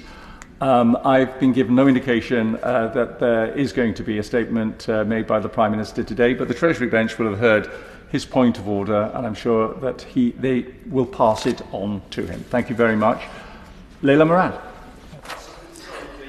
Sorry, I'm thinking of Leila Moran. It's not the hair, is it? On a point of order, Mr Deputy Speaker. I think the House will agree with me that the freedom of the press is of paramount importance to a free and fair society. I was utterly appalled to see that LBC journalist Charlotte Lynch being arrested by Hertfordshire police yesterday whilst covering the Just Stop Oil protests on the M25 in my constituency, whilst other journalists were also detained covering separate similar protests in Hertfordshire. Whilst being questioned by the police, Mr Deputy Speaker, Miss Lynch offered her press badge immediately. But within 2 minutes, she was handcuffed, her phone was snatched away, she was taken to a police station and accused of conspiracy to commit a public nuisance. She was fingerprinted, photographed and had DNA samples taken. Now, I have written to Hertfordshire Police today and they have now put out a statement. They've said that they have requested an independent force to examine their approach to identify some learnings and they've taken some additional measures. In other words, nothing to see here. So, Mr Deputy Speaker, we are not an authoritarian state. The ability of journalists to do their job unhindered is a vital part of our democracy. So given the severity of these incidences and the fact that Parliament is going into recess tomorrow, could you please give me some advice, Mr Deputy Speaker, as to how the House may be able to summon the Home Secretary to this place for her to give a statement offering an explanation, an apology and a reassurance that this will never happen again? I'd like to thank the honourable member for giving notice of her point of order. I've not had any indication from the Home Secretary that they are coming here today to make any statements or to make a statement. And there again, the Treasury bench will have heard the points that she has raised, and I know that she will not leave it there and will continue to pursue it. I can't clearly comment on any policing decisions and actions which are not matter for the Chair. Point of order, Tim Farron. On a point of order, Mr Deputy Speaker, the list of ministerial responsibilities is the document which members on all sides and their staff turn to contact ministers' private offices when organising meetings and sending correspondence so that we can serve and fight for our constituents and communities. But this list of contacts has not been updated since May. Now, there have been multiple iterations of this government in that period of time, but there have actually been some moments when we have had a full set of ministers in that period. Over a month ago, the Cabinet Office responded to my written question to say that it would be done in due course. But in due course is not an answer. Members are having to guess phone numbers and email addresses for ministerial offices. It's not impossible to do that, but we really shouldn't, and they really shouldn't have to. So, Mr Deputy Speaker, could you advise me as to when the list of ministerial responsibilities will be updated so that members and our staff can get on with the work that we're here to do on behalf of our constituents and our communities? I'm grateful to the Right Honourable Member for giving me notice of his point of order, and I have very much sympathy for the point of order. I'm sure everybody does, actually, in the Chamber, for the point of order that he has just made. I'm not responsible for the issues that he has raised, but there again, the Treasury bench will have heard that, and I believe that it would be useful for all members if the production of the list happened as speedily as possible. And now